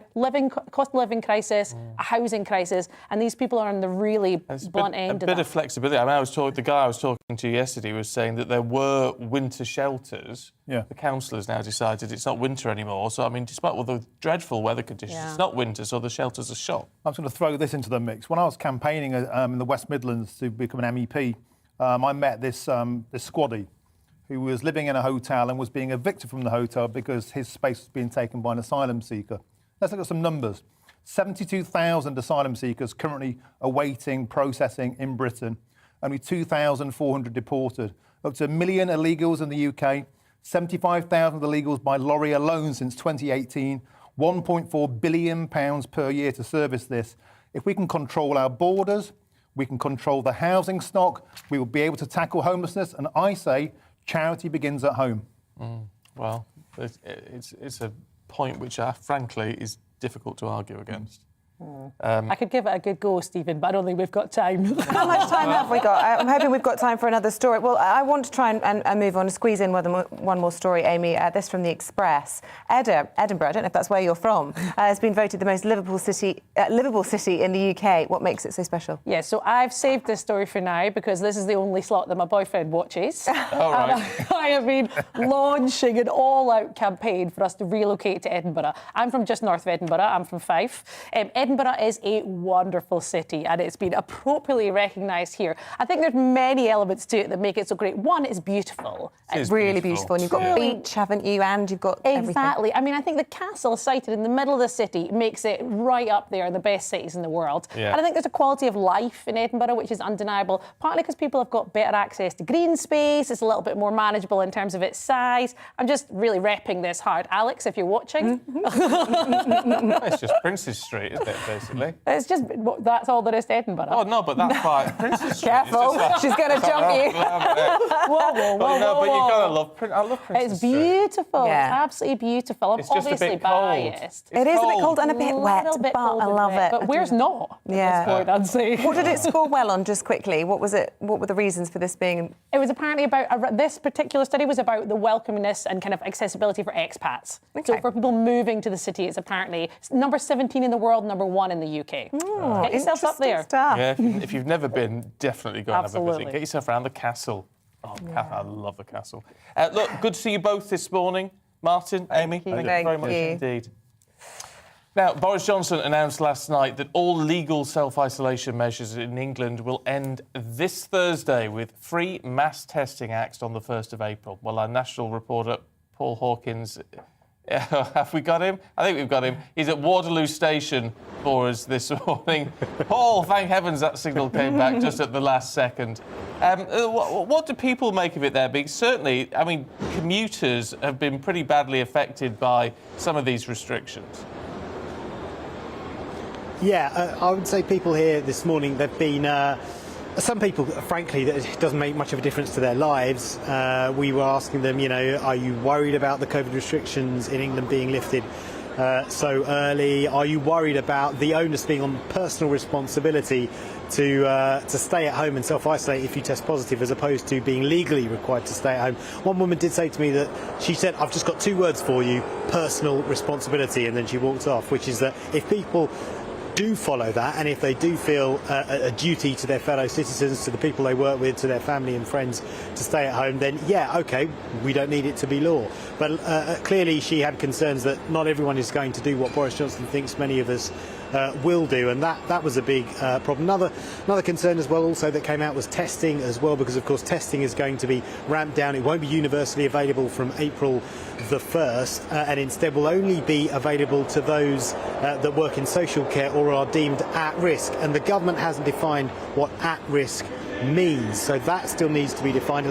It'll probably cover those who are immunosuppressed, those who are extremely clinically vulnerable, perhaps someone who's waiting for an organ transplant, for example, but the government still has to set out who that is, and so reducing that capacity in testing will also have implications for the data that's available. So there are some concerns, but if I'm being honest, a lot of the people at Waterloo Station this morning weren't too worried about the restrictions being lifted early, and indeed some people were more worried about what's happening in Ukraine. Paul, thank you. Good to see you this morning. We'll catch up with you a little bit later on. OK, to hear how ending restrictions might impact on businesses, Mike Cherry joins us now. He's chair of the Federation of Small Businesses. A very warm welcome to the programme. You must be pleased then after what's been a very challenging couple of years for business. Certainly, I think many businesses will be very relieved because, as you know, we've had a plethora of regulations that have chopped and changed over the last couple of years. And indeed, the lockdowns themselves have been devastating for very many sectors that we're all only too well aware of, not least over the last Christmas period and New Year period, where businesses have really been hammered when it should have been their best trading period of the year, of course.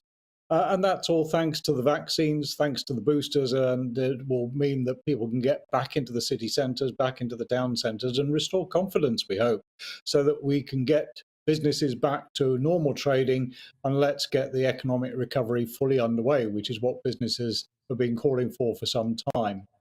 Forgive me, Mike, for jumping in, but I mean, has there been a noticeable difference? Because I mean, for most of us, when we head out to our local town centres, I have to say they've been pretty busy for quite a long time now. I mean, do you expect a noticeable change? I think we've seen a noticeable change probably in the last month. Certainly when I've gone down to London and around other places, it has been noticeable. More people on the trains, more people on the tube, and indeed in local towns. You know, there are more people about, but there's still a lack of confidence and I think a reticence of people to really accept that we have got through the worst part of this pandemic. And let's hope that there aren't any more Omicrons or any other variants of the virus that reappear. But I think it's important to recognise that we still need affordable testing, certainly for individuals, so that if they do test positive with COVID, they can isolate. And alongside of that, you'll have noticed that the Federation of Small Businesses and the TUC have recently called on the Chancellor to make the permanent recovery of statutory sick pay into the future. So I think that's an important measure to support small businesses when they do have employees off, because as you know, there's a job shortage and it's not easy to just take somebody and replace an employee who may be off sick, whatever the illness. Look, as you say, business really hates uncertainty. And, you know, although there is a sort of positivity in the air, the press conference last night, we heard from Sir Patrick Vallance and Professor Chris Whitty that they urged caution that we may well see other variants that could perhaps evade vaccines or be more potent than we've seen with Omicron. With that in mind, can businesses get on with life as usual? Do they have to still build in some sort of cushioning to protect against the worst happening again? I think businesses will take a pragmatic view on this. Clearly, it will be business that leads to this economic recovery, and small businesses especially so. And we just really need people to have the confidence to get back to what will be normal, living with COVID, living with any other serious disease. And let's not forget that businesses at the moment are still facing real struggles with energy costs going through the roof. They're not protected to the same extent that we as consumers are.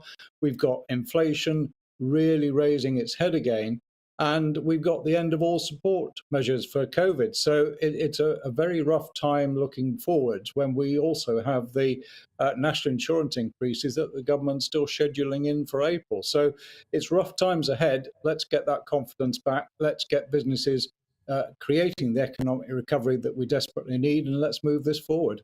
What about employees, Mike, in all of this? I mean, obviously, small and medium-sized businesses are much more reliant on a stable workforce. I mean, there must, in some respects, a sigh of relief that the self-isolation period goes, but it's not going to go down very well if people sort of insist that people still come to work if they have a positive test. How do small companies balance that out? I think it's the same as with any other serious illness. Normally, you would expect your employee to be sensible about this, and that's one of the reasons why FSB and TUC have joined forces to call for the permanent extension of statutory sick pay recovery scheme that the government put in place again over the Christmas period and into the new year. Because one of the problems that you've got is that, as we all know, if you've only got 5 employees, one goes off sick, then it's the others that invariably have to cover off that missing individual until they're well able to get back into the workplace. Sherry from the Federation of Small Business, really good to see you this morning. Thank you. And if you're a small business owner, would love to hear from you today. It is that workforce issue, which is a huge problem, because how do you cope when you've got so many staff off, and can they work from home? They can't with some businesses, of course. Simply Let us know how you're getting on with that. Excuse me. Right, we're going to do some GB views now. Lots of them coming in on a whole variety of topics, from hedgehogs to social housing. Should we start with hedgehogs? I think we've got some new pictures that have come in. Hopefully, Charlie, have we got those? Can we see those? I'll tell you what, we'll end with hedgehogs. Okay, let's do that. That's it's a nice light way of ending on. Ukraine. Let's do Ukraine, because Sue says, what is the point of more sanctions on Russia? They've never worked before, so why do we think they'll work now? And this on social housing. Antec has said on Twitter, bad landlords shouldn't be allowed to continue renting out properties. We had a segment on social housing and how that was being exposed by one particular person who's gone viral.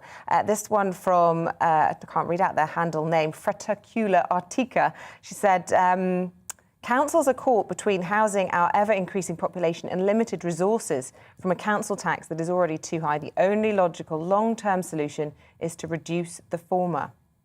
The population.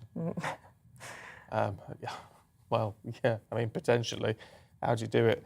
On the Russia, it's very interesting, because over the last few days, and since Friday, really, we've had lots of people getting in touch on the Ukraine situation, saying, well, has Russia got a point here? They might not be behaving in the right way, but have they got a point? And more of you today. And it's interesting to see both sides of this argument. Albert says Russian troops in eastern Ukraine could be there, as they said, to stop the Ukrainian army shelling Russian civilians living in Luhansk and Donetsk. And John says Russia has every right to protect regions of Ukraine which have expressed their rights to self-determination. The West are the aggressors here. It is Ukraine, though, and it's not up for another country to say, we wouldn't want Sweden, for example, to suddenly say, well... Smedish people living in England. Scotland is going to be independent. Simon says, so NATO can't put boots on the ground in Ukraine, but Russia can.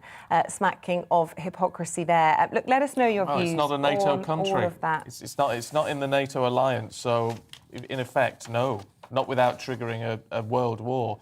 Anyway, let's get back to hedgehogs, because they are going. The numbers in the countryside are going down, but they're not increasing, but they're staying stable in towns and countries. This comes from Julie in Slovenia. These are the hedgehogs. She looks forward to them waking up every evening. Yeah, I'm not sure if she took that picture on holiday from Slovenia. If she's watching us from Slovenia, either way, we're delighted to have your picture and your company this morning. Thank you very much for sending that in. Look, stay with us. Coming up at 9 o'clock, Tom Harwood will be back in. He'll have all the latest on that COBRA meeting, an emergency meeting with, I think, about 9 of the Cabinet team around the table, 10 of them actually, yes, the Chancellor included, discussing those sanctions. The latest lines, the Prime Minister this morning has said that Vladimir Putin has completely torn up international law by his actions in Ukraine, and there will now be an immediate package of economic sanctions. We're told he will announce those later today. Full analysis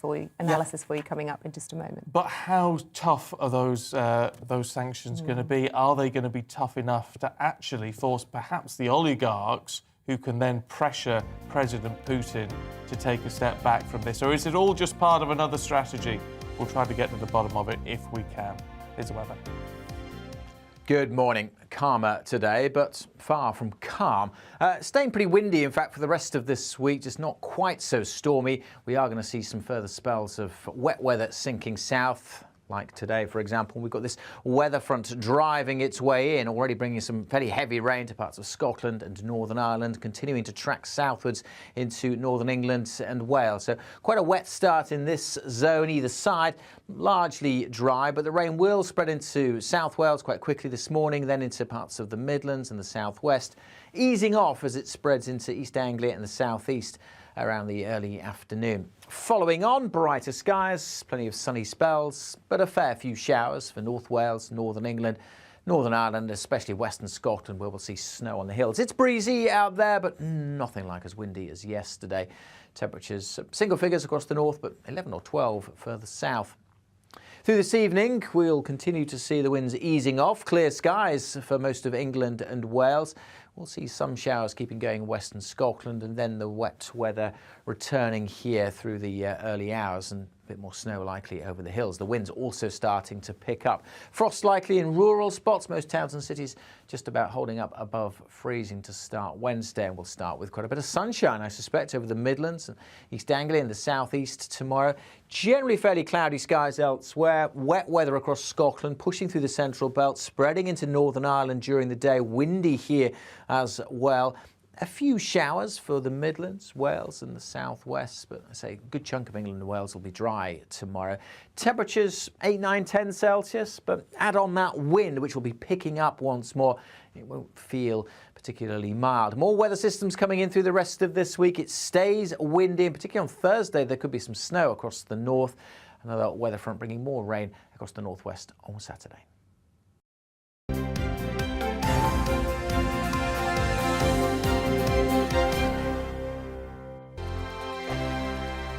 GB News is the UK's home of discussion and debate from all perspectives. To stay up to date on the latest stories, make sure that you subscribe to the GB News channel right here on YouTube. You can watch us live 24/7 across the whole world. You can also check out exclusive content and catch up on previous episodes of your favourite shows. Every day, we ask the questions that you'd ask, so why not add your voice to the conversation in the comments section? Don't forget to subscribe. We are GB News, Britain's news channel.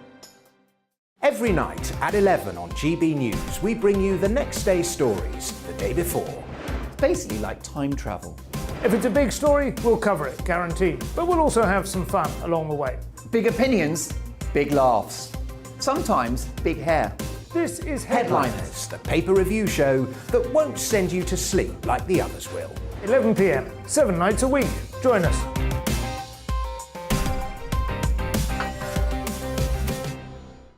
Hello there, I'm Eamonn Holmes. And I'm Isabel Webster. And we hope you can join us for Breakfast with Eamonn and Isabel. You make me laugh out loud, belly laugh. Is that important first thing in the morning? Yeah, absolutely. And there's me trying to be deadly serious. News is a serious business. Yeah, I have to rein you in sometimes. Well, it doesn't stop us laughing at it. It doesn't stop us having an opinion on what's going on. Yeah. And it certainly will not stop us reflecting what you think. Weekdays from 6 to 9:30 on GB News.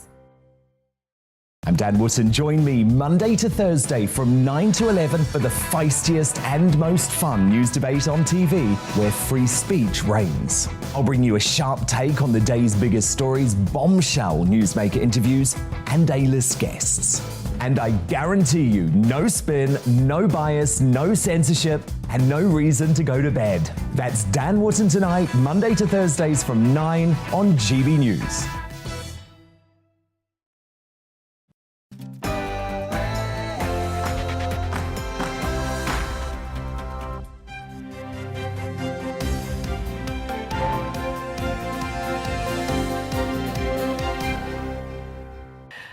Morning to you. It is 9 o'clock on the 22nd of February. This is Breakfast on GB News with Stephen and Isabel. We're live across the whole of the UK on your TV, your radio and online. So wherever you're going this morning, please do take us with you. Oh, yes, do. And coming up for you today, Boris Johnson has chaired a COBRA meeting to coordinate the UK's response to Russia's invasion of Ukraine, and will announce what he calls a barrage of sanctions against the country later on today. Well, Vladimir Putin has ordered tanks into Ukraine's breakaway pro-Russian eastern regions last night, but the USA's already dismissed the idea of it being a peacekeeping force as nonsense. the government has announced that all COVID restrictions will end this Thursday, with free mass testing ending on April the 1st. We'll feel how people are really dealing with this, what they actually think of these plans. Also coming up in the programme, our Home and Security editor, Mark White, investigates the UK cannabis farms causing energy blackouts in Rotherham and what police are trying to do to fight back. I've lost the ability to speak, so maybe you can speak for me this morning. Get in touch. You can email us, gbviews@gbnews.uk, or you can tweet us @gbnews.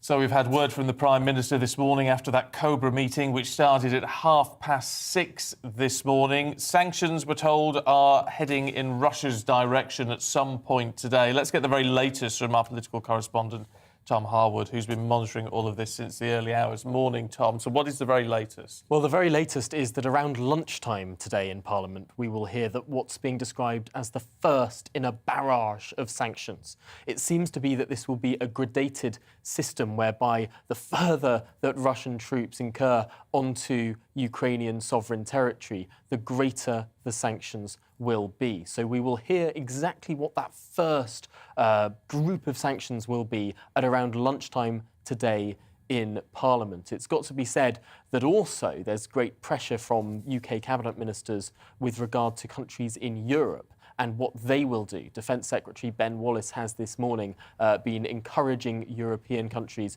to do the same and follow through with sanctions. It seems to be the view of this government that this invasion has indeed begun. Yeah, the big question, as you say, is what shape and who exactly will be targeted by the sanctions. The Prime Minister saying that they'll be going after the economic interests that have been supporting Russia's war machine. So what that presumably is those oligarchs, those highly affluent, particularly men who are close to the Kremlin.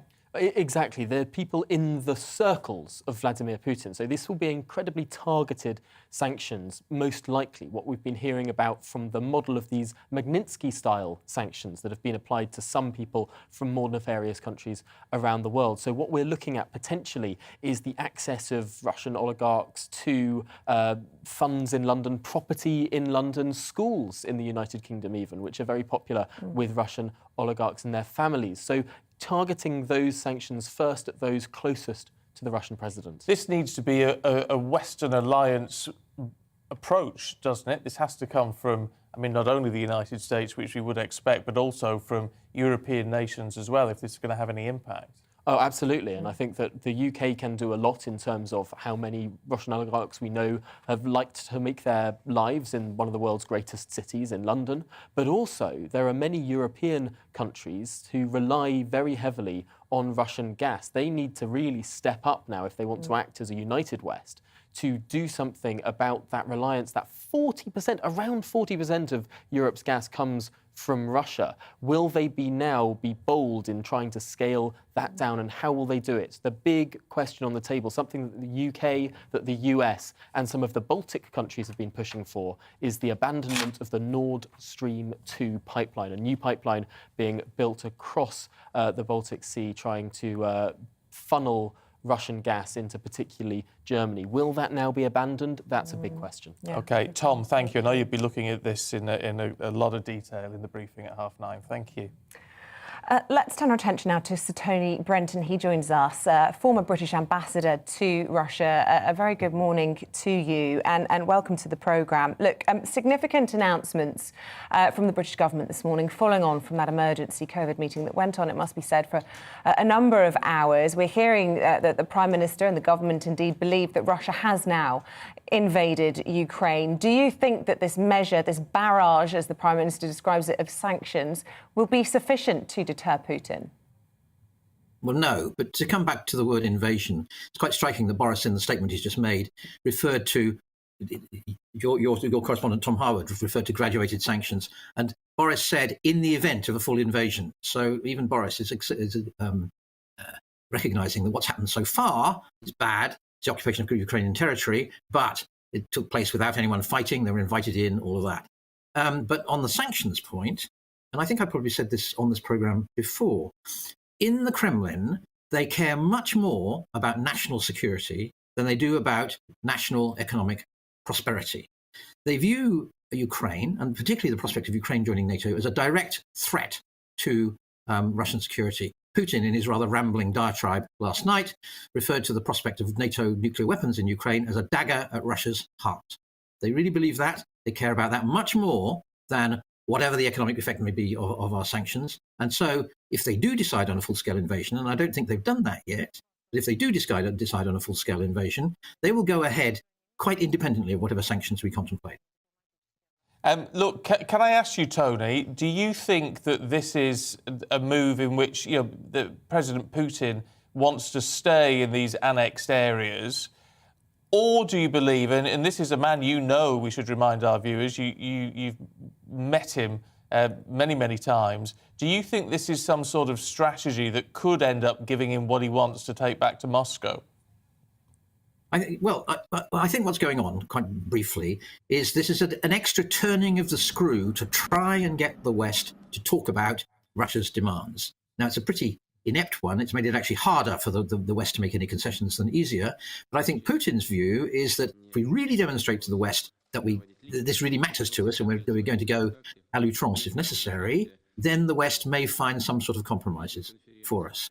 As I say, sorry, yes, go on. Well, I was just going to say the big concern, of course, is that this very quickly escalates into bloodshed, as you say. So far, in these areas, these sort of disputed areas that Putin has now claimed independence for, has been relatively peaceful. Although we are seeing, as you say, troops on the ground there. If this escalates, do you think that the West could well be, dragged into warfare? Obviously, the shadow of Afghanistan hanging over British foreign policy. But, how likely do you think that could be if this does accidentally fall into bloodshed somehow? Well, it could happen accidentally, of course. I mean, all you need is a big missile to go off course and to hit us or France or someone. But I think that our government, and more importantly, the US government, are absolutely determined not to get drawn into this. Some wag once observed that we're willing to fight this war to the last Ukrainian. I don't, you're much more expert on this than I am, but my instinct is that the British people would have some trouble trying to explain to themselves why British body bags were coming back to defend Ukraine. Yeah. No, well, it's a very valid point in all of this. It does seem that President Putin is a man who is willing to push the boundaries on this, to in a sense, risk it all to get what he wants. I mean, he's a hard man to deal with, isn't he? Oh, yeah, he's a very hard man to deal with. And normally, he's very contained. But normally, it's quite difficult to see what he thinks. I was present with him on one or two key moments when he got a bad piece of news and simply clammed up completely, and his face went completely blank, and then his reaction to it came somewhat later. But on this, again, coming back to his speech last night, what you had there was genuine Putin. I hate Ukraine. I don't think Ukraine is an independent country. I think it's a threat to Russia. I think NATO expansion is a threat to Russia. I will do everything I can to prevent that. That's the Putin we're dealing with, and it's a very worrying Putin. On the other hand, as I think I've also said on this program, he's a cautious man. The biggest foreign policy risks that he has taken in his entire career were the seizure of Crimea back in 2014 and then the support for President Assad in Syria in 2015. Both very contained, very limited, very manageable operations, which cost very few Russian lives. Launching a major invasion of Ukraine is going to cost a lot of Russian lives. It's an unpredictable event. He will have all of the West against him. People talk about the whole world being against him, but I think that's wrong. China, for example, they're not with him, but they're not against him either. But nevertheless, a lot of the world will be against him. He may lose. It's a big country, Ukraine. There's a lot of firm opposition to him there. And if he loses... Forgive me for jumping in. I just want to squeeze this in before we run out of time. You mentioned China. You mentioned China. Now, of course, at the UN last night, they didn't condemn what he was doing. I mean, diplomatically, they played it very much on the fence. But obviously, they've got a vested interest. If this succeeds for him, then they're going to start looking at Taiwan and their own borders. I mean, how closely together are Russia and China, the sort of bear and the tiger, if you like, operating in all of this? In a general way, they're close. Lots of trade, lots of joint military exercises and all of that.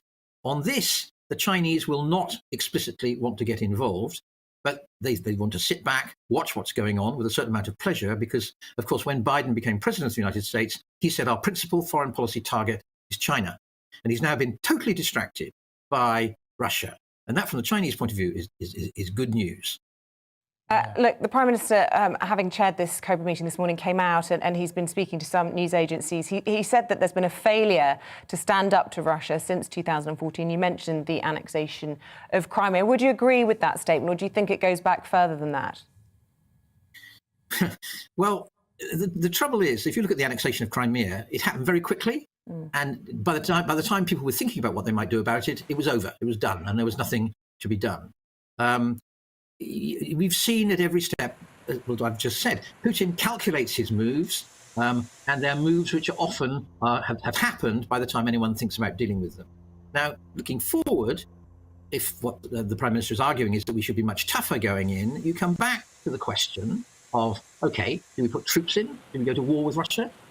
I would say very firmly not. You're dealing with a nuclear power here, and a very angry one. So what else have you got? You've got sanctions, but the Russians are only, to a very limited extent, capable of being swayed by sanctions, or you've got negotiation, or you talk to them and try and find a peaceful way out. Yeah.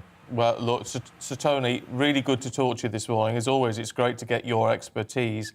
Thank you very much indeed to Tony Brenton, former ambassador to Moscow. And, that is the big question, I think, for a lot of us here, away from the geopolitical side of it, which is, confusing at the best of times. What are we going to do with our troops? I mean, we have many, many thousands of troops on standby now. They've been going to Ukraine for years, training up the Ukrainian army, which, by the way, is huge. The Ukrainians got a very big set of armed forces, but we have been supplying a lot of equipment, a lot of javelins. They're the anti-tank, the fire and forget anti-tank missiles. Sent a lot of javelins over to Ukraine. But of course, now it's a case of what do we do? We've got troops stationed in Poland, in Estonia, protecting the NATO borders. Will we send troops in not to fight the Russians, but to help evacuate the cities and things? There's still this very big question as to whether we put some of our boys and girls, their lives on the line if this escalates. And obviously, you'd want to hope that we do everything we can to stop that from happening. Yeah, some very big decisions for those in power to make. We are hoping to hear in the next few moments from the Prime Minister, following on from that Cobra meeting, and we will bring it to you just as soon as we get it. But in the meantime, let's keep you up to date with the rest of the day's news. And the legal requirement to isolate after a positive coronavirus test is to end on Thursday in England, and free universal testing is to end on the 1st of April. Unveiling his new plan for living with COVID, Boris Johnson says all remaining domestic restrictions would be removed and school pupils will no longer need to test twice a week. The Environment Agency has issued 2 rare severe flood warnings in the West Midlands, meaning there's a significant danger to life. And Mercia Police have declared major incidents in Worcestershire and Shropshire over fears the River Severn is at risk of bursting its banks. More than 100 other flood warnings have been issued for England, Scotland and Wales. Public Health Scotland has found that deaths completely linked to alcohol are now higher in Scotland than before the pandemic. The increase was driven by men and those aged 45 to 64. The Director of Public Prosecutions is warning there's a crisis of public trust over how the criminal justice system deals with rape and sexual assaults. Max Hill says a victim's suffering can be made worse by their experiences dealing with the police, prosecutors and the courts. 9 in every 11 children around the world do not have access to safe surgical care. New research from a Scottish charity revealed that many have to travel for up to 5 days to get the potentially life-saving treatment they need.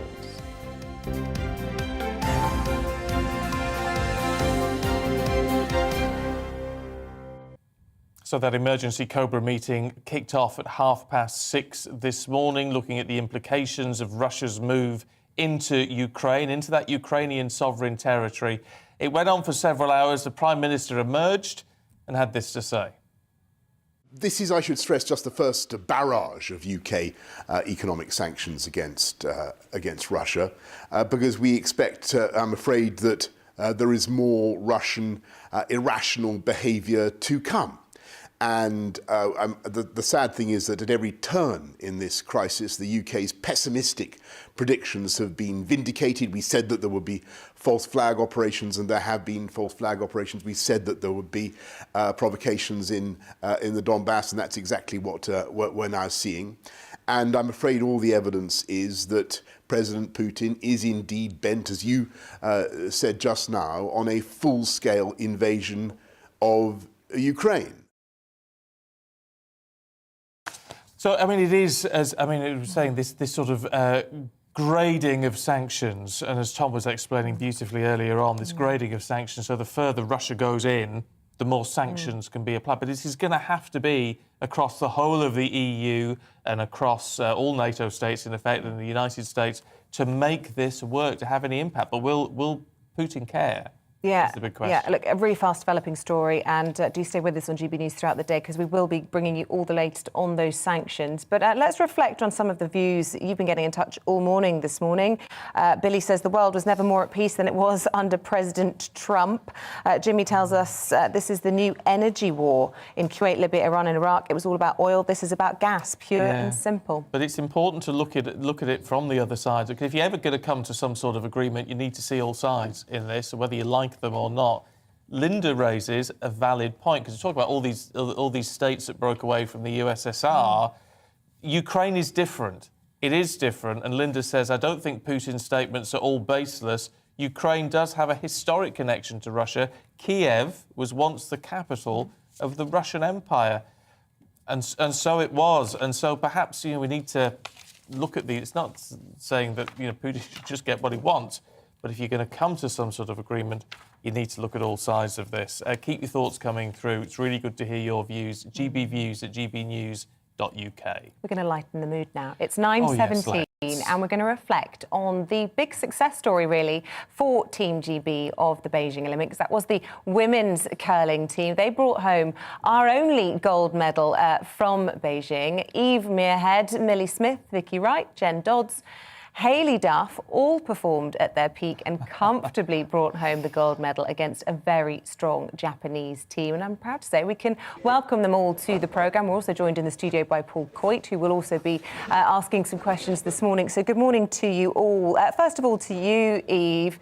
Goodness me, I mean, you have the delight of the nation directed towards you and your team, when we really thought we might not get any medals at all. Oh, I'm absolutely delighted. It's been an absolute whirlwind of 48 hours, and I couldn't be prouder of this team. I think that the whole group of curlers, with the boys getting silver and us coming away with the gold, has really shown that we've trained very hard, we've practiced very hard, and when you get this gold medal round your neck, it really does make it all worthwhile. Eve, I've got to ask you though, it's a heck of a story, isn't it? Because it's just not you winning the gold medal. If we look back a year, can you give us an example of some of the trials and tribulations that you've had to go through in the past 12 months? Oh, it's been an absolute whirlwind. Post Pyeongchang Olympics in 2018, I had hip surgery, and then a few months back we didn't even qualify at the World Championships for a spot in Beijing. We then went on and put this team together after a squad system, and then we won the European Championships. We then went on and won the Olympic qualifier, and we're one of 3 teams to get the final spot, and here we are on top of the podium. So dreams do come true, but we have worked very, very hard to get here. It is an incredible story. And was there any point though over there in China where you thought, maybe this isn't going to happen for us? Because we were looking at the men winning game after game, and let's face it, in the round robin it was a little bit of a struggle, wasn't it? We just like to do it the hard way. That's the way to do it. But we never ever gave up. We never lost faith in each other, and we just kind of grinded. We took each day, each match at a time, and when you only have one game a day, you're able to do that. So as I say, we never gave up. We managed to get that playoff spot, one of the top 4. We then had a nail-biting game against Sweden in the semi-finals, and I would not have been liking to watch that game because I know there was a lot of nerves at home. And then we actually had quite a comfortable final. I'm not saying it was easy one bit, but we really enjoyed it. We probably played the best game of the tournament, and I think we definitely deserve this gold medal. And Vicky Wright, I gather that you're fresh back from China and due to go back to your day job of a nurse. How much of a shock is that going to be to the system after all the excitement of the last few weeks? I think it's going to be a major shock to the system going back into work, and I've enjoyed the last 48 hours and the last being in China with the girls and coming with a gold medal. It's been unreal, but I'm so excited to actually go back and see everyone at work. Their support's been amazing the whole way through. I've had lots of nice messages from them. They had the ward all decorated, so no, I'm looking forward to going back next week. You will all go back to a hero's welcome, I'm sure, quite rightly so. Look, really good to see you all this morning. Thank you, and congratulations, of course, on those goals. And Paul, thank you as well. Yeah, Pleasure thanks, for Paul. being here. Stay with us, though. Coming up, Stephanie Tetchy's here with all your showbiz news.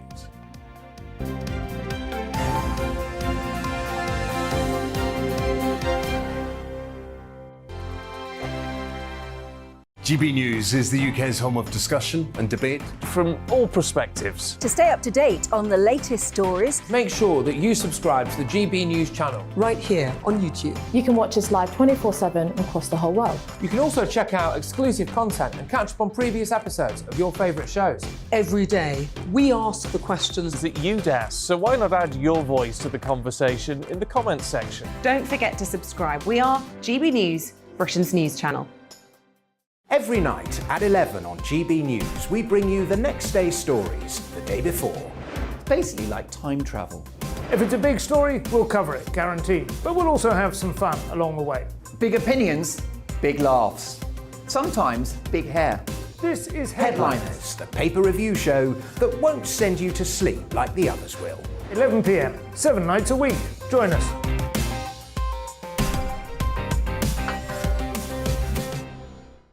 Hello there, I'm Eamonn Holmes. And I'm Isabel Webster.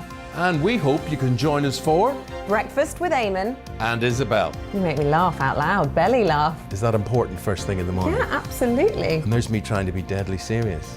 News is a serious business. Yeah, I have to rein you in sometimes. Well, it doesn't stop us laughing at it. It doesn't stop us having an opinion on what's going on. Yeah. And it certainly will not stop us reflecting what you think. Weekdays from 6 to 9:30 on GB News. I'm Dan Wootton. Join me Monday to Thursday from 9 to 11 for the feistiest and most fun news debate on TV, where free speech reigns. I'll bring you a sharp take on the day's biggest stories, bombshell newsmaker interviews, and A-list guests. And I guarantee you, no spin, no bias, no censorship, and no reason to go to bed. That's Dan Wootton tonight, Monday to Thursdays from 9 on GB News.